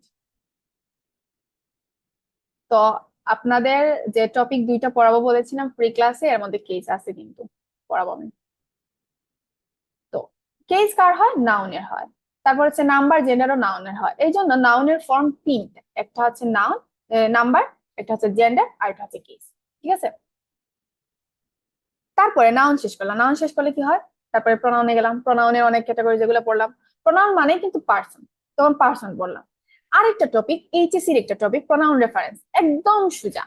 কিন্তু কি করি আমরা, যখন এইচএসসি লেভেলে যাই তখন হচ্ছে প্রোনাউন রেফারেন্স একটা টপিক দিকে ওইটা পড়তে যাই। তো আমার কথা হচ্ছে যখন আমরা প্রোনাউন পড়বো তখন প্রোনাউন রেফারেন্সটা পড়ে ফেললেই তো হয়ে যায়, আর তো হেসেল নাই, ঠিক না? তো এই জন্য আমরা কখন কি করব, প্রোনাউন যখন পড়বো প্রোনাউনের পরেই প্রোনাউন রেফারেন্সটা পড়বো, ঠিক আছে? তারপরে হচ্ছে কি অ্যাডজেক্টিভ। অ্যাডজেক্টিভের ক্যাটাগরিজ অনেক, এগুলা পড়লাম। তারপর হচ্ছে অ্যাডজেক্টিভের আর্টিকেল মানে কিন্তু অ্যাডজেক্টিভ, তো আর্টিকেল পড়লাম। অ্যাডজেক্টিভ মানে হচ্ছে ডিটারমাইনার, তখন ডিটারমাইনার পড়লাম। তারপর কম্পারিজন অফ অ্যাডজেক্টিভ। তারপর হচ্ছে এই অ্যাডজেক্টিভ গেল, এখন হচ্ছে ভার্ব, তখন ভার্ব এবং ভার্বের ডিটেইল যা যা আছে সবগুলা পড়লাম, ঠিক আছে? এরপরে কি আছে, conjugation of verb. Conjugation of verb কে কে চিনেন? সবাই চিনেন, কিন্তু দেখি তো, কনজুগেশন অফ ভার্ব, হ্যাঁ কোনটা বলেন তো? এই যে আমরা বলি গো, ওয়েন্ট, গান, ঠিক না? ভার্বের এক একটা ফর্ম, এইগুলোকে হচ্ছে কনজুগেশন অফ ভার্ব বলা হয়। এইটা পড়লাম। তারপর হচ্ছে ইনভার্সন অফ ভার্ব, আরেকটু অ্যাডভান্স লেভেলের। তারপর হচ্ছে সাবজেক্ট ভার্ব এগ্রিমেন্ট, সাবজেক্টের অনুযায়ী ভার্বের কি হয়, চেঞ্জ হয়, আমরা সবাই জানি। ভার্ব যখন কি কি সাবজেক্ট যখন থার্ড পারসন সিঙ্গুলার নাম্বার হয় তখন ভার্ব কি হয়, ভার্বের সাথে এস বা ইএস যুক্ত করতে হয়। এটা আমরা সবাই জানি, ঠিক না? এই একটা রুল সবাই জানি, এটা কিন্তু হচ্ছে সাবজেক্ট ভার্ব এগ্রিমেন্টের মধ্যে পড়ে। ওরকম অনেক কিছু আছে সাবজেক্ট ভার্ব এগ্রিমেন্টের মধ্যে। ওইগুলো হচ্ছে আপনি যখন উপরে এগুলো জেনে যাবেন, সাবজেক্ট জানেন, ভার্ব সম্পর্কে ডিটেলস জানেন, এখন আপনি সাবজেক্ট ভার্ব এগ্রিমেন্ট ডিটেলসে পড়তে পারবেন। তারপরে আরেকটা টপিক হচ্ছে মুড এন্ড অ্যাসপেক্ট। এই টপিকটা পড়ানো হয় না, কিন্তু এই টপিকটা জানলে আমাদের কি করা হয়, টেন্সটা খুব ভালোভাবে বোঝা যায়। আমরা তো টেন্স নিয়ে সবাই হচ্ছে হাবি জাবি খাই, ঠিক না? টেন্স হচ্ছে আমরা বুঝি না, অনেকেই, অনেকে হচ্ছে বুঝিলেও ধরতে পারি না, কিভাবে অ্যাপ্লাই করতে হবে সেটা বুঝতে পারি না। অনেকেরই এই প্রবলেম থাকে, আমি দেখেছি। তো যদি আমরা মুড এন্ড অ্যাসপেক্টটা ভালোভাবে বুঝে যাই তাহলে হচ্ছে টেন্সটা আরো ভালোভাবে বোঝা যায়। এইটা হচ্ছে পরে। তারপরে হচ্ছে sequence of tense. Sequence of tense চিনেন? একটা সেন্টেন্সে কি কথা থাকতে পারে, দুইটা টেন্স থাকতে পারে। তো কোন টেন্সের পরে কোন টেন্সটা ব্যবহার করতে হবে এইটা জানাটাকে বলা হয় সিকোয়েন্স অফ টেন্স, ঠিক আছে? তারপর হচ্ছে কন্ডিশনালস, এই যে ইফ যুক্ত সেন্টেন্স গুলা, এগুলাকে বলা হয় কন্ডিশনালস। তো এইগুলা তারপর পড়তে পারবেন। এখন সবকিছু আপনি জানেন, ভার্ব সম্পর্কে details, subject verb agreement details সবকিছু জানেন। এখন যদি আপনাকে বলা হয় যে কোনো ভার্ব আমি ভুল করে দিলাম, এখন আপনি এটাকে শুদ্ধ করেন, রাইট ফর্ম অফ ভার্ব, এখন কি আপনি রাইট ফর্ম অফ ভার্ব পারবেন না? পারবেন তো? তখন হচ্ছে আপনি রাইট ফর্ম অফ ভার্ব। তারপরে হচ্ছে অ্যাডভার্ব এবং অ্যাডভার্বের ক্যাটাগরিজ গুলা যা যা আছে সবগুলা। এখন আপনি অ্যাডভার্ব জানেন, আপনি কি জানেন, অ্যাডজেক্টিভ জানেন। অ্যাডভার্ব আর অ্যাডজেক্টিভ মিলেই কিন্তু মডিফায়ার্স হয়। মডিফায়ার্স হচ্ছে কোথা থাকে, এইচএসসি একটা টপিক, ঠিক না? এইচএসসি লেভেলে গেলে তারপরে হচ্ছে আমরা মডিফায়ার্স করি। এগুলো একদম সোজা, যদি আপনি একটু কিছু জানেন তাহলে মডিফায়ার্স এখন পারবেন না। অ্যাডজেক্টিভের আর আর কি অ্যাডভার্ব সম্পর্কে আমার একদম ডিটেইলস জানা আছে, তাহলে এখন আপনি মডিফায়ার্স পারবেন। তো এখন মডিফায়ার্স করে নিলেন। তারপর হচ্ছে প্রিপোজিশন, প্রিপোজিশন পড়লেন, অ্যাপ্রোপ্রিয়েট প্রিপোজিশন পড়লেন। তারপর হচ্ছে কনজাংশন পড়লেন, ইন্টারজেকশন পড়লেন। আর কনজাংশন আর ইন্টারজেকশন মিলেই কিন্তু কানেক্টরস। কানেক্টরস হচ্ছে আমাদের কি হয়, একদম ছোট, আমরা 6, 7, 8 থেকে শুরু করি মেবি কানেক্টরস, নাকি 9, 10 এসএসসি লেভেলে কোন জায়গায় কানেক্টরস বেশি আসে, কোন জায়গা থেকে শুরু হয় আর কি, পরের সব লেভেলেই তো আছে কানেক্টরস, কিন্তু 6, 7, 8 থেকে শুরু হয় নাকি 9, 10 থেকে? এইটা আমার মাথা থেকে চলে গেছে, একটু আমাকে ইনফর্ম করেন না। তো আমি যদি কনজাংশন আর ইন্টারজেকশন পারি তাহলে হচ্ছে এখন আমি কানেক্টরসটা পারবো, তো কানেক্টরস করে ফেললাম। তো এই যে পড়লাম এত কিছু, এখন তাহলে আমরা কি জানি, পার্ট অফ স্পিচ সম্পর্কে সব ধারণা আছে আমাদের, ঠিক না? তারপরে হচ্ছে এখন কিছু পার্ট অফ স্পিচ কি হইতে পারে, নাউন হইতে পারে, আবার এডজেক্টিভও হইতে পারে, প্রনাউন হইতে পারে, আবার এডজেক্টিভও হইতে পারে। কখন এরকম হয়, সে কখন তার কি করতে পারে, সেম ওয়ার্ড কিন্তু ডিফারেন্ট পার্ট অফ স্পিচ হিসেবে ব্যবহার করা হয় কখন, এইটা এখন জেনে যাব। তাহলে হচ্ছে এটা জানা হলো। তারপর হচ্ছে কিছু ওয়ার্ড আছে যেগুলো কি হয়, আপনার একটু 19-20, এ আর ই চেঞ্জ করলে কি হয়ে যায়, অর্থে চেঞ্জ হয়ে যায়। এগুলোকে বলা হয় হোমোফোনস, এই ওয়ার্ড গুলাকে। তো ওই ওয়ার্ড গুলা যদি এখন পড়ে ফেলি তাহলে এই কনফিউশনটা শেষ। তারপর আরেকটা কনফিউশন হয়, এই যে একটু আগে আমি লিখছিলাম, কি লিখছিলাম বলেন তো? উম একটা ওয়ার্ডের নাম হচ্ছে অর্গানাইজেশন। কেউ আমাকে ভুল ধরে দিলেন না যে আমার এই ওয়ার্ডটা ঠিক হয় নাই, এটা কেউ বললেন না?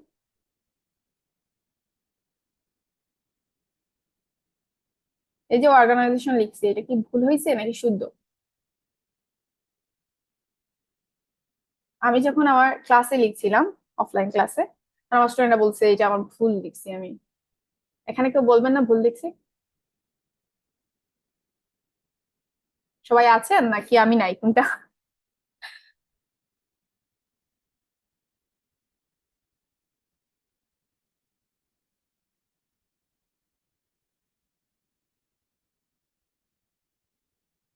এই যে অর্গানাইজেশন, এটা কি আমি ভুল লিখেছি নাকি শুদ্ধ? হ্যাঁ, একজন ভাই বলছেন এখানে জেড হবে। লেখা বোঝা যায় না? ওকে।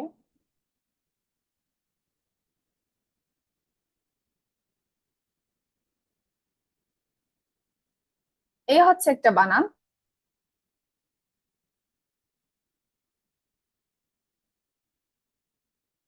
আর এই হচ্ছে আরেকটা বানান।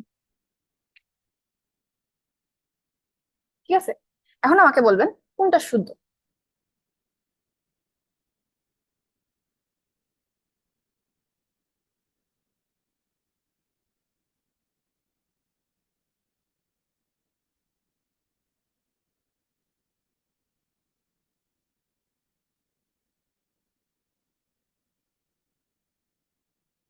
আচ্ছা, 2 নাম্বারটা শুদ্ধ, ঠিক না?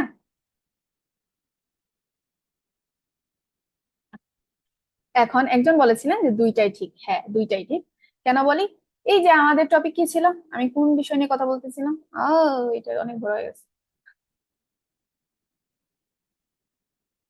এই যে এইটা নিয়ে কথা বলা হচ্ছে, হ্যাঁ। কনফিউজড ওয়ার্ড, ব্রিটিশ বনাম আমেরিকান ওয়ার্ড। আমেরিকানরা আমেরিকানরা কি করে? আমেরিকানরা হচ্ছে, এটা কোনো প্রবলেম নাই ভাইয়া। আমি আমার স্টুডেন্টদের একটা কথা সবসময় বলি, এই যে যত বেশি ভুল করবেন তত বেশি শিখবেন।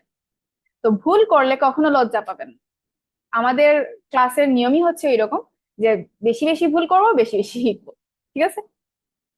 তো আপনি ভুল করতেই পারেন, এটা একদম সাধারণ বিষয়। আমিও ভুল করতে পারি। আমি যদি ভুল করি আপনারা ধরে দিবেন, আপনাদের কাছে আমি শিখবো। আমি ভুল করলে আপনারা ধরে দেবেন, আপনারা ভুল করলে আমি ধরে দেবো, এই তো এভাবে হবে আমাদের গ্রুপ স্টাডি, ঠিক না? তারপর হচ্ছে কি, এই যে কনফিউজ ওয়ার্ড, ব্রিটিশ বনাম আমেরিকান। এটা কেন? ওই যে অর্গানাইজেশন, অর্গানাইজেশন আপনি যখন এস দিয়ে লিখেন, তো এস দিয়ে কখন লেখা হয় বলেন তো? ওই যে ব্রিটিশরা আমাদের এস দিয়ে লেখে সবসময়, আর আমেরিকানরা সবসময় জেড দিয়ে লিখে। এই জন্য এক এক সময় আমরা এক একটা দেখি এবং কনফিউজ হয়ে যায় আসলে কোনটা সঠিক কোনটা ভুল। তো এগুলো হচ্ছে আপনাদের জানতে হবে। এবং আরো কিছু ওয়ার্ড আছে, যে ওয়ার্ড গুলা ব্রিটিশরা একরকম বলে, কোন একটা অবজেক্টের নাম ব্রিটিশরা একরকম বলে, আমেরিকানরা আরেক রকম বলে। তো ওইটাও জানতে হবে। এগুলাকে একটা কনফিউজ ওয়ার্ড হিসেবে আমি উল্লেখ করলাম, এবং এই একটা টপিক যেখানে হচ্ছে এইগুলা সম্পর্কে কথা বলা হবে। তারপরে ওয়ার্ড গুলো, এখনো তো আমরা ওয়ার্ডেই আছি, ঠিক না? তো ওয়ার্ডের মধ্যে কি সিনোনিম অ্যান্টোনিম পড়ে না? একই ওয়ার্ডের অনেকটা অর্থ হতে পারে, তার মানে এটা সিনোনিম, ঠিক না? আবার কি হতে পারে? বিপরীতার্থক শব্দ হতে পারে, একটা ওয়ার্ডের বিপরীত আরেকটা ওয়ার্ড হতে পারে, মানে অ্যান্টোনিম। তো এগুলা নিয়ে হচ্ছে আমাদের পরীক্ষায় আসে, 9-10-এ আসে, 11-12 এডমিশনে আসে, ঠিক না? বিসিএস পরীক্ষাও আসে। তো এগুলা সম্পর্কে আমাদের এখানে ওয়ার্ডে যখন পড়ি, তখন ওয়ার্ডের এই জায়গায় সিনোনিম অ্যান্টোনিম পড়ে গেলেই তো শেষ। তারপর হচ্ছে অ্যানালজি, সম্পর্কযুক্ত ওয়ার্ড। এই যে মা, বাবা, ভাই, বোন, ভাইয়ের সাথে বোনের একটা সম্পর্ক, মায়ের সাথে বাবার একটা সম্পর্ক, শিক্ষক শিক্ষিকা, ছাত্র শিক্ষক, ছাত্র ছাত্রী, এরকম ভাবে সম্পর্কযুক্ত যে ওয়ার্ড গুলা, ওইগুলোকে কি বলা হয়? অ্যানালজি বলা হয়। ঠিক আছে? তো যখন আমরা এই সিনোনিম অ্যান্টোনিম পড়লাম, তারপরে সম্পর্কযুক্ত ওয়ার্ড গুলা পড়ে ফেললাম, শেষ। তারপরে হচ্ছে স্পেলিং, স্পেলিং এডমিশনে অনেক বেশি আসে, বিসিএস পরীক্ষা অনেক বেশি আসে, তো জব প্রিপারেশনে মেবি আসে। তো হচ্ছে কি করা হয়, যদি আমি কি করি, স্পেলিংটা এখানে শিখে নিই, যে ওয়ার্ড গুলা শিখে নিলাম, এখন ওয়ার্ডের স্পেলিং কোথায় ভুল হলে শুদ্ধ করবো, কারেকশন করবে, ঠিক না? তো এগুলো এখানে শিখে ফেললে তো শেষ। তারপর হচ্ছে ডেরিভেশন। ডেরিভেশন কি? একটা ওয়ার্ড ভার্ব থাকতে পারে, ভার্ব থেকে আমি কি করতে পারি? নাউন বানাইতে পারি। আবার নাউন থেকে অ্যাডজেক্টিভ বানাইতে পারি, অ্যাডজেক্টিভ থেকে আবার অ্যাডভার্ব বানাইতে পারি। কিভাবে করা হয়? এগুলাকে সাথে, সামনে পিছনে কি করা হয়? সাফিক্স প্রিফিক্স যুক্ত করা হয়, করে তারপর হচ্ছে ডেরিভেট করা হয়, এক একটা পার্ট অফ স্পিচ চেঞ্জ করা হয়। তো তখন হচ্ছে এটা পড়বেন, এটা পড়া মানেই হচ্ছে সাফিক্স প্রিফিক্স পড়া। তো সাফিক্স প্রিফিক্স হচ্ছে আমাদের কি হয়, ক্লাস 6, 7, 8, 9, 10, 11, 12 এডমিশন, বিসিএস পরীক্ষা, জব প্রিপারেশন পরীক্ষা, সব জায়গায় আসে। তো তখন হচ্ছে সাফিক্স প্রিফিক্স পড়ে নিলেন, আইটিএস পরীক্ষা মাঝে মাঝে কাজে লাগে কিন্তু। ওকে। তারপরে হচ্ছে, এখন আমি ওয়ার্ড সবগুলা জানি, এটা কিন্তু মনোযোগ দিয়ে দেখবেন, এটা এমন না যে আমি আমার কোর্স মডিউল আলাপ করতেছি, এটা হচ্ছে আপনাদের অবশ্যই কোর্স মডিউল আলাপ করতেছি, কিন্তু হচ্ছে এটা জানলে কি হবে, আপনারা বুঝতে পারবেন কিভাবে আপনাদের পড়তে হবে ইংরেজিটা, এক একটা টপিক এটা ধরতে পারবেন অবশ্যই, যে একটা টপিকের পর আরেকটা টপিক, আরেকটা টপিকের পর আরেকটা টপিক, এখানে না পড়েন আপনারা নিজেরা পড়তে পারবেন। এখন তো ইউটিউবে অনেক কিছু অ্যাভেলেবল, ঠিক না? তো সার্চ করলেন, করে করে দেখলেন, সমস্যা নাই। তো এই যে টপিকটা মানে কোর্স মডিউলটা একটু ভালোভাবে লক্ষ্য করবেন, ঠিক আছে? এবং অবশ্যই আমাকে জানাবেন এখানে কোনো কিছু বাদ আছে কিনা, যদি থাকে তাহলে আমাকে এখন মেসেজে দিতে পারেন, অথবা আমার যে জিমেইলটা দিলাম ওই জিমেইলেও মেসেজ করতে পারেন যে ওই টপিকটা বাদ পড়েছে, তো ওই টপিক সম্পর্কে আমি একটু ডিটেলসে ঘাটাঘাটি করব, তারপর হচ্ছে কথা বলবো, ঠিক আছে? আমার মনে হয় না বাদ আছে কিছু, যদি থাকে তাহলে আমাকে জানাবেন, ঠিক আছে? তো এখন কি করলাম, আমি কয়েকটা আমরা ওয়ার্ড শেষ করে ফেলছি, ঠিক না? এই যে সেন্টেন্সটা ভেঙে আমি ওয়ার্ড বানাইলাম, ওয়ার্ডে যা যা ডিটেলস আছে সবগুলো পড়ে ফেললাম। এখন বলেন যদি আমি কয়েকটা ওয়ার্ডকে একসাথে করি তাহলে কি হয়? সবাই বলি, আমি যদি কয়েকটা ওয়ার্ডকে একসাথে করি তখন কি হয়?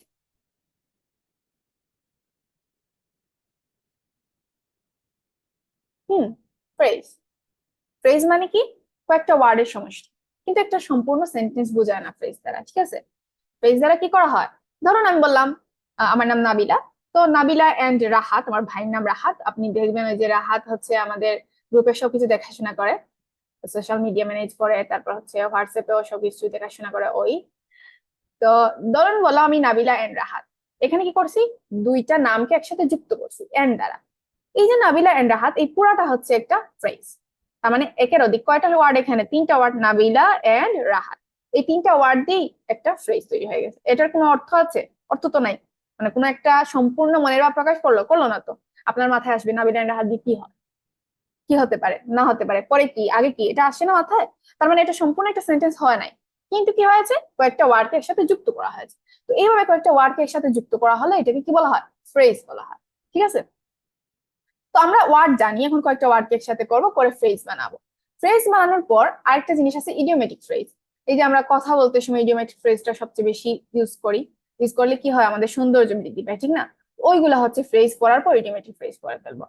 তারপরে কি, তারপর হচ্ছে ক্লজ। আচ্ছা, একটা জিনিস এখানে মাঝখানে বাদ পড়েছে, যখন আমরা সিলেবল পড়ি তখন হচ্ছে আমাদেরকে ওয়ার্ড স্ট্রেসটা পড়তে হয়। দেখেন একটু আগেই তো দেখলেন যে সিলেবলের পরেই ওয়ার্ড স্ট্রেস আছে, এখানে আমি লিখি নাই, সিলেবলের ভিতরেই ওয়ার্ড স্ট্রেসটা পড়ে যায়, ঠিক আছে? তো তারপরে আপনি কি করলেন, কয়েকটা ফ্রেজকে যদি এখন একসাথে করেন তাহলে হবে ক্লজ। তো কয়েকটা ফ্রেজকে একসাথে করলাম, করলে ক্লজ হয়, তখন হচ্ছে আমরা ক্লোজ করব। তারপর ওয়ান ওয়ার্ড সাবস্টিটিউশন, চিনেন? ওয়ান ওয়ার্ড সাবস্টিটিউশন বাংলায় কি বলে এটারে?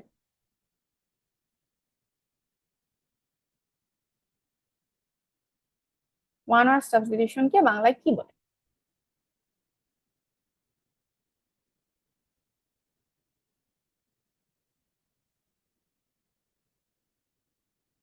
সবাই আছেন তো? হ্যাঁ, এক কথায় প্রকাশ। আমরা আগে কি করেছিলাম, আমরা হচ্ছে ফ্রেজ বানাইছি, আমরা হচ্ছে ক্লোজ বানাইছি, ঠিক না?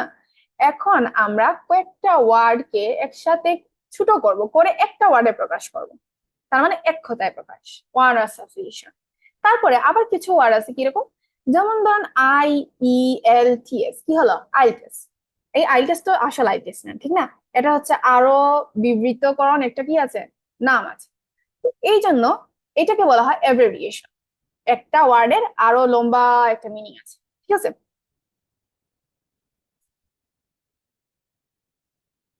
আমার কি স্ক্রিন দেখা যায়?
কথা শোনা যাচ্ছে? Is it okay everything?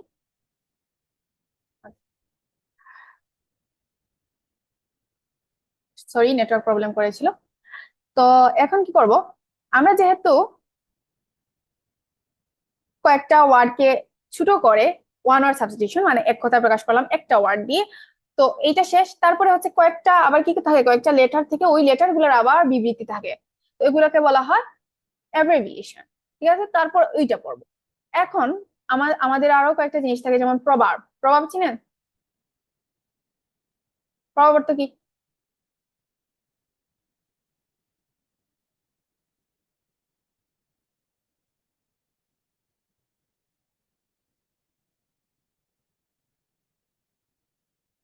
তো পরে হচ্ছে আমরা কি করব, প্রভাব করবো, ঠিক আছে। এরপরে এখন আমরা সব কিছু জানি, আমরা কি জানি, ওয়ার্ড জানি, ফ্রেজ জানি, কয়েকটা ওয়ার্ডকে একসাথে করলাম। স্ক্রিন দেখা যায় না? আমার তো এখানে যে সবকিছু ঠিক আছে, দেখা যাচ্ছে। সবাই কি স্ক্রিন দেখতে পাচ্ছেন না?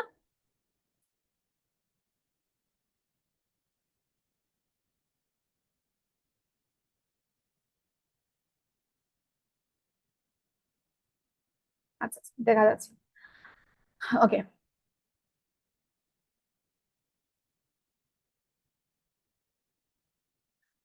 প্রভাব হচ্ছে প্রবাদ বাক্য, হ্যাঁ, বাগধারা আর প্রবাদ বাক্য এগুলোকে কি বলা হয়, প্রভাব বলা হয়। তো হচ্ছে তারপর আমরা প্রভাব করলাম, এখন আমরা সবকিছু জানি, ওয়ার্ড জানি, ফ্রেজ জানি, ক্লজ জানি। এখন এই সব কিছু মিলিয়ে আমরা কি করতে পারবো, এক একটা সেন্টেন্স তৈরি করতে পারবো। ঠিক আছে, তারপরে যখন আমরা সেন্টেন্স তৈরি করলাম, সেন্টেন্স যদি জানি, এখন সেন্টেন্সের অর্থ বের করতে পারবো, ঠিক না? আমরা এখন ট্রান্সলেশন পারবো। তারপর হচ্ছে সেন্টেন্সের কয়েকটা প্রকারভেদ থাকে, কি, 5 প্রকার হচ্ছে আমাদের জেনারেল ভাবে যে 5 প্রকার, ওই প্রকারভেদ গুলা। সেন্টেন্সের মধ্যে আবার ফ্রেমিং অফ কোয়েশ্চেন নামে একটা টপিক আছে, জানেন ফ্রেমিং অফ কোয়েশ্চেন মানে কি? যখন হচ্ছে ইন্টারোগেটিভ আমরা সেন্টেন্স ব্যবহার করি, তখন হচ্ছে হোয়াট, হু এগুলো ব্যবহার করি। আবার মাঝে মাঝে হোয়াট হু গুলা সেন্টেন্সের মাঝখানে ব্যবহার করা যায়। তো কখন ওই জিনিসটা করব, সামনে ব্যবহার করি যখন প্রশ্ন করি, কিন্তু মাঝখানেও ব্যবহার করতে পারি। কখন করব, কিভাবে করব, এগুলাকে হচ্ছে ফ্রেমিং অফ কোয়েশ্চেন বলা হয়। ঠিক আছে, এই টপিকটা পড়বো। তারপর হচ্ছে কয়েকটা সেন্টেন্সের স্ট্রাকচারাল টাইপস আছে, কি, সিম্পল, কম্পাউন্ড, কমপ্লেক্স। ঠিক আছে, তো তখন হচ্ছে সেটা পড়বো। তারপর comparison of sentence, degree, simile, metaphor. ডিগ্রিটা আমরা সবাই জানি, ঠিক না, যে কি করা হয়, পজিটিভ ডিগ্রি, কম্পারেটিভ ডিগ্রি, তারপর কি সুপারলেটিভ ডিগ্রি, এগুলো সবাই জানি। কিন্তু হচ্ছে সিমাইল আর মেটাফর সম্পর্কে অনেকেই জানেন না, এটা হচ্ছে অ্যাডভান্স লেভেলের। তো এইটা এখন এখানে দেখে নিবে একদম। তারপরে যখন এটা জানলাম, এখন একটা সেন্টেন্সকে কি করা যায়, পেসিভ আকারে প্রকাশ করা যায়, আবার অ্যাক্টিভ আকারেও প্রকাশ করা যায়। তো কখন হচ্ছে অ্যাক্টিভ হবে, কখন পেসিভ হবে, কিভাবে হবে, এইগুলো ডিটেলস আছে ভয়েস, ঠিক না? তো তখন হচ্ছে আমরা ভয়েসটা জানবো। তারপরে হচ্ছে কি, ট্রান্সফরমেশন অফ সেন্টেন্স। এখন আপনি সবগুলো সেন্টেন্স জানেন, এখন একটা থেকে আরেকটাকে কিভাবে কনভার্ট করবেন, এইটা পারবেন না? পারবেন তো? তো তখন হচ্ছে আপনি ট্রান্সফরমেশন অফ সেন্টেন্স করলেন। তারপর হচ্ছে নেরেশন। এখন সেন্টেন্সটা কি করলেন আপনি, সেন্টেন্সটা একদম সোজাভাবে আছে জানেন, ডাইরেক্টলি আছে আপনি পারেন। এখন ইনডাইরেক্টলি কিভাবে এইটাকে ব্যবহার করতে হবে, তখন এইটাও জেনে যেতে পারবেন, ঠিক না? কারণ সেন্টেন্স জানেন, আপনি সবকিছু জানেন, তখন আপনি নেরেশনটা পড়লেন। তারপর সেন্টেন্স দ্বারা এখন প্রশ্ন করতে পারবেন, তার মানে আপনি টেক কোয়েশ্চেন পারবেন। এখন সেন্টেন্সকে যদি অর্ধেক থাকে, তাহলে কি করতে পারবেন, ফিল আপ করতে পারবেন, সম্পূর্ণ করতে পারবেন, তার মানে আপনি কমপ্লিটিং সেন্টেন্সও পারবেন। এখন এই সব কিছু পারলেন, মানে সেন্টেন্সের আগাগোড়া সবকিছু শেষ। কিছু অ্যাডভান্স স্ট্রাকচার থাকে, কি কি, parallel structure, redundancy, ডেনিং modifier, double negative, adverbial at the beginning, এই যে পাঁচটা, এই পাঁচটা হচ্ছে একটু অ্যাডভান্স লেভেলের। এগুলো যদি জেনে যান, তাহলে আপনার সেন্টেন্স সম্পর্কে ইনশাআল্লাহ আর বাকি কিছু থাকে না। এই সব কিছু জানার পর আপনার একটাই জিনিসই বাকি থাকে, হচ্ছে পাংচুয়েশন। পাংচুয়েশন কোন জায়গায় আপনি কমা দিবেন, কোন জায়গায় দাঁড়িয়ে দিবেন, কোন জায়গায় সেমিকোলন দিবেন, এগুলো শিখে গেলেন। সবকিছু শিখে গেলে এখন হচ্ছে যদি কোনো একটা সেন্টেন্সে কোনো ভুল থাকে, সেটা কি ধরতে পারবেন? আপনি সব গ্রামাটিক্যাল রুলস জানেন এখন। এখন যদি কোনো জায়গায় ভুল থাকে, আপনি কি ধরতে পারবেন? কোন একটা সেন্টেন্সে এই জায়গায় এই ভুল আছে, এটা ধরতে পারবেন? পারবেন তো? সবাই কি আছি? তো তার মানে এখন কি করতে পারলেন আপনি, সেন্টেন্সের ভুল কোথায় সেটা খুঁজে বের করতে পারলেন। তার মানে এটাকে আমরা এডমিশনের ক্ষেত্রে কি বলি, পিন পয়েন্ট এরর, বা বিসিএস পরীক্ষায় আসে pin point error, sentence correction. তারপর জব প্রিপারেশনেও আসে। ঠিক আছে, তারপর হচ্ছে জিআরই পরীক্ষায় আসে, ঠিক না? তো তাহলে আমি কি করতে পারি, এখন পিন পয়েন্ট এরর বা সেন্টেন্স কারেকশনটা করতে পারি, এই টপিকটা পড়তে পারি, ঠিক না? এখন সবকিছু জানি তাহলে এইটা পারবো। তারপরে হচ্ছে এখন আমার সব গ্রামাটিক্যাল রুল শেষ, এখন আমরা যাবো আস্তে আস্তে কোথায়, রাইটিং এ। এখন আগে তো যা জানলে সবকিছু এখন অ্যাপ্লাই করবেন কোথায়, রাইটিং এ। কিভাবে? এই যে ক্লজ টেস্ট, উইথ ক্লু এবং উইদাউট ক্লু সব ক্ষেত্রে আসে, এইটা এখন পারবেন। ম্যাচিং সেন্টেন্স, অর্ধেক দেওয়া থাকবে সেন্টেন্স গুলো, এখন পরিপূর্ণ করবেন, কোন জায়গায় কিভাবে মিলাতে হবে এগুলো করতে পারবেন। আলাদা আলাদা করে ফ্লো চার্ট, ফ্লো চার্ট হচ্ছে কোথায় আসে, এইচএসসির একটা টপিক, ঠিক না? তো এইচএসসি তে ফ্লো চার্ট আছে। এখন আপনি কি করেন, সব ফ্রেজ গুলা জানেন কোথায় কিভাবে থাকে, কিভাবে ব্যবহার করতে হয়, এখন আপনি ফ্রেজ ধরে ধরে এনে সেন্টেন্সটা কি করবেন, সম্পূর্ণ করবেন। এটা পারবেন না? পারবেন তো, তার মানে এখন ফ্লো চার্ট পারবেন। তারপরে হচ্ছে কয়েকটা সেন্টেন্স একসাথে করবেন, করে তারপরে কি করবেন, আপনি এখন স্টোরি বানাবেন। এইটাকে আবার জিআরইর ভাষায় বলে সেন্টেন্স ইকুইভ্যালেন্স। তো একই জিনিসই একটু 19-20 বলে দিব, যে টপিক যখন পড়াবো ওই টপিক কখন কিভাবে আসে সবকিছু বলে দিব। তখন হচ্ছে আর এই টপিক নিয়ে আপনার আর চিন্তা করতে হবে না, ঠিক না? তো তখন আপনি কয়েকটা সেন্টেন্স মিলে একটা স্টোরি বানাইতে পারলেন। স্টোরি যেহেতু পারেন, তাহলে এখন স্টোরি গুলা উল্টা পাল্টা যদি থাকে এক একটা সেন্টেন্স, তাহলে সবগুলা ঠিক করে মানে রিঅ্যারেঞ্জ করে আপনি কি সুন্দরভাবে স্টোরি একটা বানাইতে পারবেন না, একটা প্যাসেজ বানাইতে পারবেন না? পারবেন তো, তার মানে তখন আপনি রিঅ্যারেঞ্জ পারবেন। তারপরে যদি ডায়ালগ বানাইতে বলে তাহলে তাও পারবেন, সামারি লিখতে বলে কোনো প্যাসেজ থাকে তা পারবেন। তারপরে যদি আপনাকে বলে কোনো একটা প্যারাগ্রাফ বানাইতে পারবেন, কম্পোজিশন বানাইতে পারবেন। কিউ কার্ড, কিউ কার্ড কি, আমাদের হচ্ছে আইএলটিএস এর একটা টপিক, ঠিক না? আইএলটিএস কি বলা হয়? আচ্ছা, আমার কথা কি শোনা যায়? আমার এখানে দেখাচ্ছে your internet connection is unstable. আচ্ছা, শোনা গেলেই হচ্ছে, আলহামদুলিল্লাহ। তো হচ্ছে কি, কিউ কার্ড হচ্ছে আইএলটিএস এর এমন একটা টপিক যেখানে কি করা হয়, আমাদের একটা টপিক দেওয়া হয়, ওই টপিক নিয়ে আমাদেরকে 2 মিনিট কথা বলতে হয়, ঠিক আছে? তো আপনি যদি এখন সবকিছু জানেন, আপনি ওই যে আগে বলেছিলাম যে 4টা সেকশন কিভাবে প্র্যাকটিস করবেন ওইটাও করতে পারেন, এখন কি আপনি পারবেন না একটা জিনিস সম্পর্কে 2 মিনিট কথা বলতে? পারবেন তো ইনশাল্লাহ।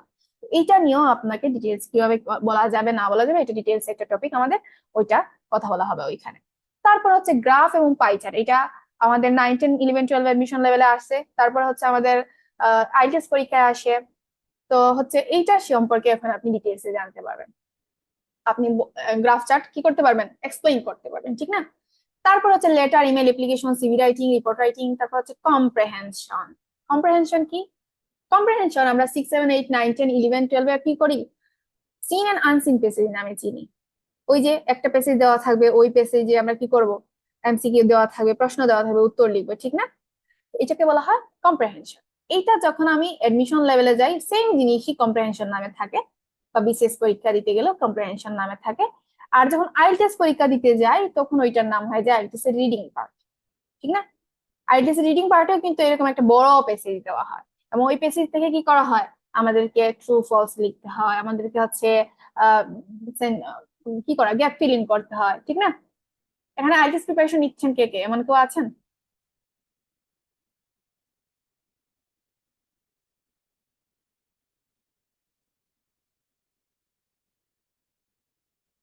আচ্ছা,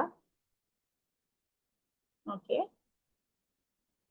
তো এইটা সম্পর্কে এখানে ডিটেলসে কথা বলা হবে, কখন কিভাবে আপনি নিবেন, বলবেন, কোন জায়গায় গেলে কিভাবে আসবে এবং ওই জায়গায় কিভাবে ফিল আপ করতে হবে, সবকিছু ডিটেলসে কথা বলা হবে। এখন এই সব কিছু শেষ হয়ে যায়, কিন্তু ইংলিশ লিটারেচার আর কোয়েরেশন বিসিএস পরীক্ষায় প্রচুর আসে, অনেক বড় একটা পার্ট বিসিএস পরীক্ষা, ঠিক না? বিসিএস প্রিপারেশন নিচ্ছেন এমন কেউ আছেন এখানে?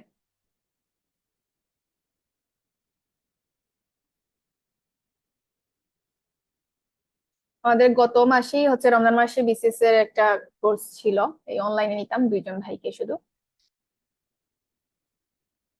তো এখন হচ্ছে কি, যে ইংলিশ লিটারেচার আর কোয়াডেশন অন্য কোনো জায়গায় বেশি আসে না, আসেই হচ্ছে আমাদের বিসিএস পরীক্ষা আর জব প্রিপারেশনে মাঝে মাঝে আসে। তো এইটা হচ্ছে একটা বড় লেভেলের টপিক। তো এই জন্য হচ্ছে আমি কি করলাম, আর বাদ দিব কেন, যেহেতু সবার জন্য এইটা কোর্সটা, এই জন্য হচ্ছে এই 2টা টপিকও আমরা এড করেছি, ঠিক আছে? তো আপনারা চাইলে এই যে কোর্স করতে হবে এমন না, কিন্তু এটা অবশ্যই জেনে রাখবেন, ঠিক আছে? আমাদের মানে মেবি গ্রুপে দেওয়া আছে। তো এই সিরিয়ালি আপনি যদি পড়েন কোন একটা জিনিস, আপনি বলেন আপনার লাইফে আর কিছু আর কি, মানে মনে হবে কোনো জায়গায় যে ইংরেজিটা এই জায়গায় আটকে গেছি, ওই জায়গায় প্রবলেম, বা আরেক জায়গায় গেলে আবার আরেক রকম প্রিপারেশন নিতে হবে, এমন মনে হবে?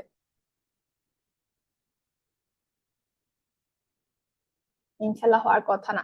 এখন হচ্ছে আমাকে আপনারা একটু বলবেন যে আমার এই যে 80টা টপিক আছে, ওই 80টা টপিকের মধ্যে অন্য কোনো টপিক বাদ পড়েছে কিনা, তাহলে হচ্ছে আমি এগুলো অ্যাড করব, ঠিক আছে? এই 80টা টপিকের মধ্যে কিন্তু আপনার ওই যে আমাদের কি রিডিং অংশ আইএলটিএস এর, তারপর হচ্ছে রাইটিং অংশ সম্পূর্ণ কভার করা হয়েছে।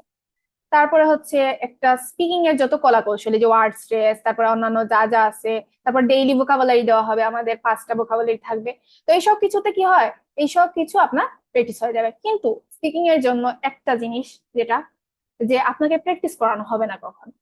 আপনি শুধু ভয়েস দিয়ে ভোকাবুলারি গুলা, আমাদের গ্রুপ থাকবে একটা, ওই গ্রুপে কি করতে পারবেন, ভয়েস আদান প্রদান করতে পারবেন। আমি ভয়েস দিব প্রথমে, এবং ওই ভয়েস থেকে তারপর বাকিরাও ভয়েস দিবে। এই যে একটা ভোকাবুলারি 5টা দিব না ডেইলি, এই 5টার উপরে এই জিনিসটা করা হবে। কিন্তু 1 to 1 কনভারসেশন ছাড়া তো কখনো ইংলিশ শেখা যায় না, ঠিক না? এই জিনিসটা আমি দিতে পারছি না। আমার এইটা আনতে হলে আরো একটু প্র্যাকটিস করতে হবে, আরো কাজ করতে হবে, অনেক 5-6 মাস চলে যাবে। তারপরে হচ্ছে অফলাইনে আনবো, তারপরে অনলাইনের জন্য চেষ্টা করব। তো এইটার জন্য হচ্ছে, হ্যাঁ আমি কথা বলবো ভাই একটু। তো হচ্ছে কি, এইটা হচ্ছে আমি করতে পারবো না আর কি। আর আমি তো আপনাদের বলেই দিলাম কিভাবে আপনারা প্র্যাকটিস করতে পারেন। এই 3 মাসে হচ্ছে এই জিনিসটা অন্তত করলে আমার মনে হয় অনেক ইমপ্রুভ আসবে। তারপরে হচ্ছে এই যে এখন আমি এই কোর্সটা কি করলাম, টপিকটা সাজাইলাম, ঠিক না? এবং আমাদের কোর্সে কি কি দিব এটাও বললাম।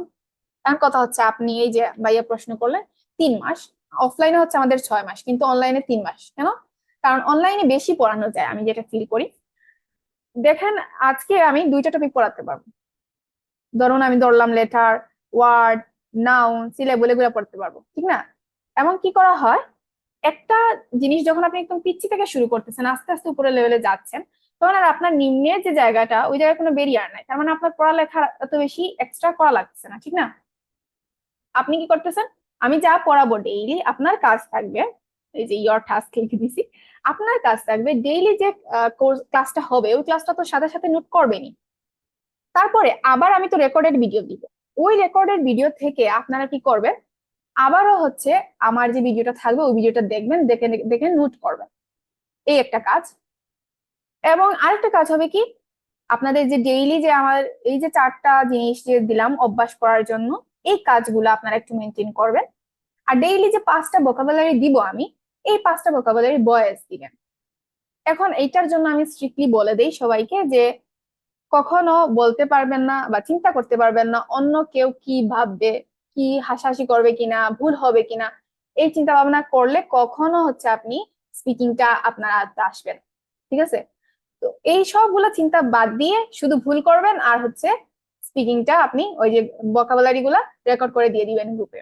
এবং আমি দেখবো, দেখে হচ্ছে কোথায় কোন প্রবলেম আছে এটা আবার ভয়েসে বলে দিব, কোথায় রিকভারি করতে হবে, ঠিক আছে? তো এই হচ্ছে টাস্ক, আর কোনো টাস্ক নাই আপনাদের। এবং হচ্ছে প্রতি মাসে আমাদের একটা রিভিশন ক্লাস হবে এবং পরীক্ষা হবে। এই যে 1 মাস যা যা পড়াইলাম, 3টা মাস তো 3 মাসে 3টা পরীক্ষা হবে এবং ফাইনাল পরীক্ষা আর কি। তো ওই পরীক্ষাগুলো থেকে আমরা দেখবো যে আপনাদের কি অবস্থা, ইমপ্রুভমেন্ট কতটুকু, আমার কোথায় ইমপ্রুভমেন্ট করতে হবে পড়ানোতে, যেহেতু আপনাদের কোন জায়গায় ঘাটতি আছে সেটা বুঝতে পারবো। এই সব কিছু দেখা হবে।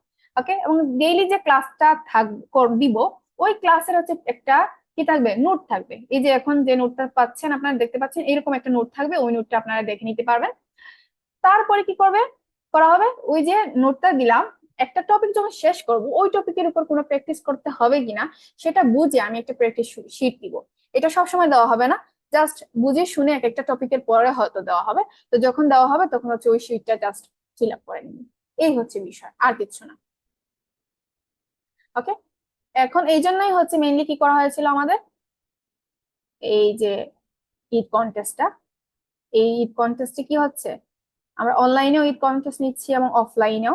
অনলাইনে 2টা ক্লাস হবে এবং এক্সাম হবে। অফলাইনের ক্ষেত্রেও সেম, কিন্তু অফলাইনে হচ্ছে আমাদের 2টা বেচে ক্লাস হয়, যেহেতু অফলাইনে 6, 7, 8 এর বাচ্চা এবং 9, 10, 11, 12 এডমিশন একসাথে নেওয়া যায় না। তো এই জন্য হচ্ছে তাদেরকে আলাদা করে দিয়েছি এবং এরাও আলাদা। এদের হচ্ছে 2টা ক্লাস হবে এবং এক্সাম হবে, তাদের ডেটও দেওয়া আছে আলাদা। এবং আপনাদের তো 20 এপ্রিল একটা ক্লাস এখন হচ্ছে, 23 এপ্রিলে একটা ক্লাস হবে, আর 25 এপ্রিলে হচ্ছে আরো একটা ক্লাস হবে, ঠিক আছে?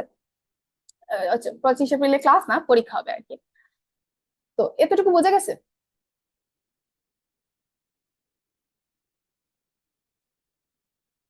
কোর্স মডিউলটা বুঝছেন কিনা, এটা হচ্ছে মেইন। এটা আপনারা এখানে ভর্তি হন আর না হন, এটা আপনার জীবনে লাগবে, এটা আমি বিশ্বাস করি। অনেক বড় একটা জিনিস পেয়ে গেছে।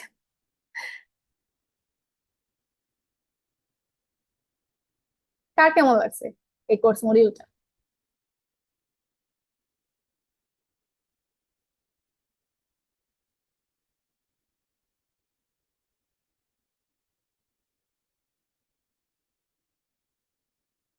স্কেরি কেন ভাইয়া? আচ্ছা, আমার অফলাইনে যারা যারা স্টুডেন্টের মধ্যে কেউ আছেন এখানে? উম, না তো, দেখি না, নাই মেবি। হচ্ছে আমি যে তাদেরকে পড়াই, রুলস যা পড়াই তাই কিন্তু ওদের হয়ে যায়। আর হচ্ছে বাইরে কোনো পড়ালেখা করতে হয় না, জাস্ট ওই যে ভোকাবুলারি গুলা দিতে হয় ডেইলি, আর নোট করতে হয় তাদের। আর হচ্ছে যে চারটা জিনিসটা বললাম, এই চারটা জিনিস প্র্যাকটিস করতে হয়। এইটাই হচ্ছে মেন, আর কিছু না। ঠিক আছে? তো ভয় পাওয়ার কিছু নাই, ইনশাল্লাহ হয়ে যাবে, এবং সবাই মিলে আমরা এই জিনিসগুলোকে সলভ করবো। ঠিক আছে? কিন্তু আরেকটা জিনিস, আপনি কিন্তু 3 মাসেই সব শিখে যাবেন না। আপনি ধরতে পারবেন, আপনার হচ্ছে আয়ত্তে আসবে, কিন্তু আপনি এটা ইউটিলাইজ করতে পারবেন না। এই যে আপনি স্পিকিং, আপনি মনে করেন যে 3 মাস আপনি প্র্যাকটিস করলেন, এইভাবে শিখে গেলেন সবকিছু, 3 মাসে হয়ে যাবে ইংরেজি শেখা? আপনি খুব গড়গড়া করে ইংরেজি বলতে পারবেন? পারবেন না কিন্তু। আপনাকে আরো বেশি প্র্যাকটিস করতে হবে। একটা যে কোনো জিনিসই শিখতে হলে মিনিমাম 6 মাস সময় নেওয়া লাগে। ঠিক আছে? এই 6 মাস সময় আপনাকে অন্তত দিতে হবে একদম রেগুলার, তারপরে হচ্ছে আপনি শিখবেন। কিন্তু 3 মাসে আপনি কি করতে পারতেছেন? সবকিছু ধরতে পারছেন, কোথায় কি আছে না আছে, কিভাবে কোন ব্যারিয়ার থাকবে, কোনটা কিভাবে আউটকাম কিভাবে আসবে, সবকিছু জেনে যাবেন। ঠিক না? এটাই মেন। আচ্ছা, তো আপনারা যারা যারা হচ্ছে আজকে ক্লাসে জয়েন আছেন, তাদের জন্য আমরা একটা কি করেছি, একটা স্পেশাল অফার আছে। মেনলি যারা তো এই যে কোর্সটা হচ্ছে ক্লাস 2 দিন, তো আজকে ক্লাস এবং কালকে আরেকটা ক্লাস, মেবি আরো একটা ক্লাস নিতে হতে পারে, কারণ আমার আজকে মনে হচ্ছে কথা বলেই সব সময় চলে যাচ্ছে, পড়াতে পারছি না কিছু। কি মনে করেন আপনারা, আরো একটা এক্সট্রা ক্লাস নিব? যদি আপনারা বলেন তাহলে নিব আর কি। কারণ আমি বলি, আমাদের হচ্ছে 2টা টপিক ধরার কথা ছিল, একটা হচ্ছে আর্টিকেল এবং আরেকটা হচ্ছে কেস। আর্টিকেল কেন ধরেছি, কারণ এখানে ছোট থেকে বড় সবাই আছেন, আর্টিকেল সব জায়গায় লাগে, ঠিক না? এখন হচ্ছে আর্টিকেলের আবার দেখবেন যে অনেক কিছু আছে। আর্টিকেল পড়তে হলে লেটার লাগে, নাউন লাগে, নাম্বার লাগে, এগুলা পড়াবো, তারপর হচ্ছে আর্টিকেল ডিটেলস পড়াবো।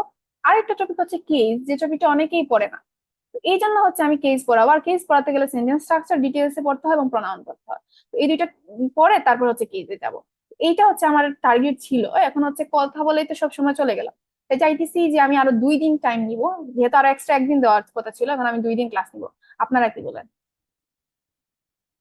আচ্ছা আচ্ছা, তাহলে সবাই মতামত দিচ্ছেন, তাহলে হচ্ছে আমরা কি করব, এই আরো একটা ক্লাস নিব। ঠিক আছে?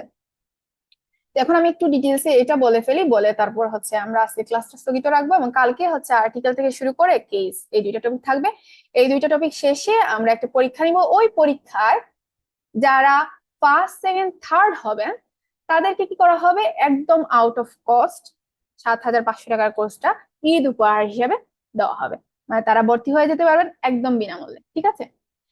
এবং তারপরে কি হবে, এবং বাকি যারা আছেন, তারা যারা যারা ক্লাস করছেন আর কি, তারা সবাই 2,500 টাকা ছাড় পাবেন।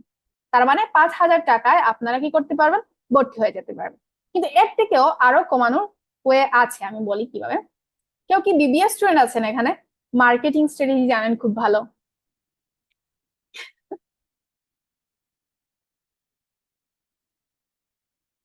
কেউ নাই বিবিএ স্টুডেন্ট? আমি একটা মার্কেটিং স্ট্র্যাটেজি সাজাইছি, ঠিক আছে, কিন্তু হচ্ছে আমি এটা জানি না হাতে কলমে এটাকে কি বলে। আচ্ছা, আমি বলি আপনাদের। ওকে, তো হচ্ছে কি, যারা আহ, এখানে ক্লাস করতেছেন সবাই 2,500 টাকা ছাড় পাবেন, এবং আপনারা ভর্তি হতে পারবেন কিস্তিতে। কিস্তিতে বলতে কি, ফার্স্ট মান্থে 2,500 টাকা পেমেন্ট করলেন, এবং সেকেন্ড মান্থে কি করবেন আপনারা, আরো বাকি অর্ধেক টাকা পেমেন্ট করবেন, মানে 2,500 টাকা। কিন্তু এর মধ্যে একটা সুন্দর জিনিস আছে, যে ভর্তি হলেন আপনি 2,500 টাকা দিয়ে, ভর্তি হওয়ার পর আপনাকে কি করা হবে, একটা রেফারেল কোড দেওয়া হবে। সবার আলাদা আলাদা একটা রেফারেল কোড থাকবে।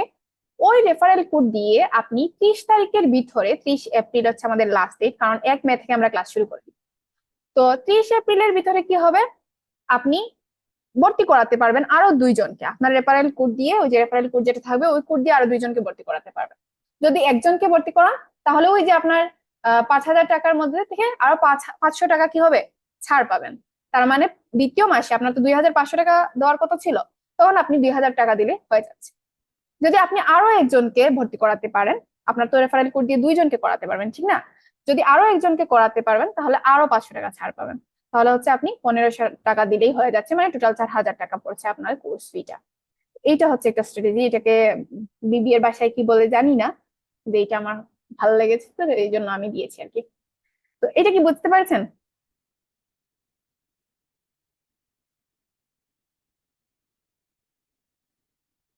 ওকে, তো এই হচ্ছে নিয়ম।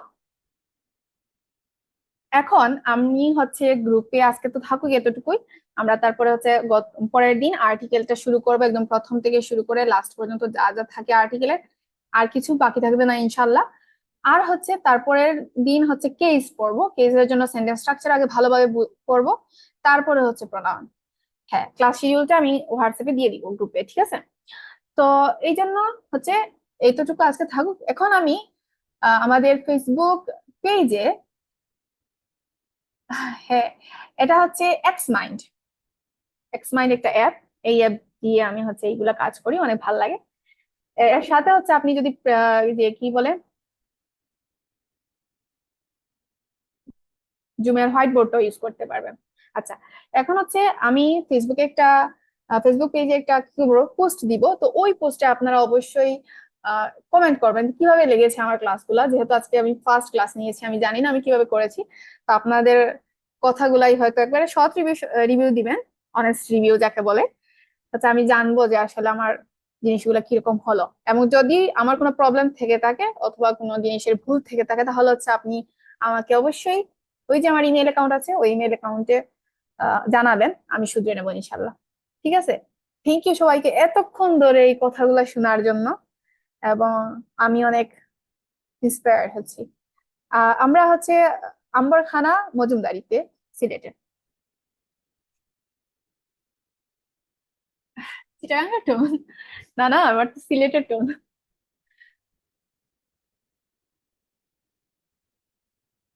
আচ্ছা, তাহলে আজকে আসি সবাই।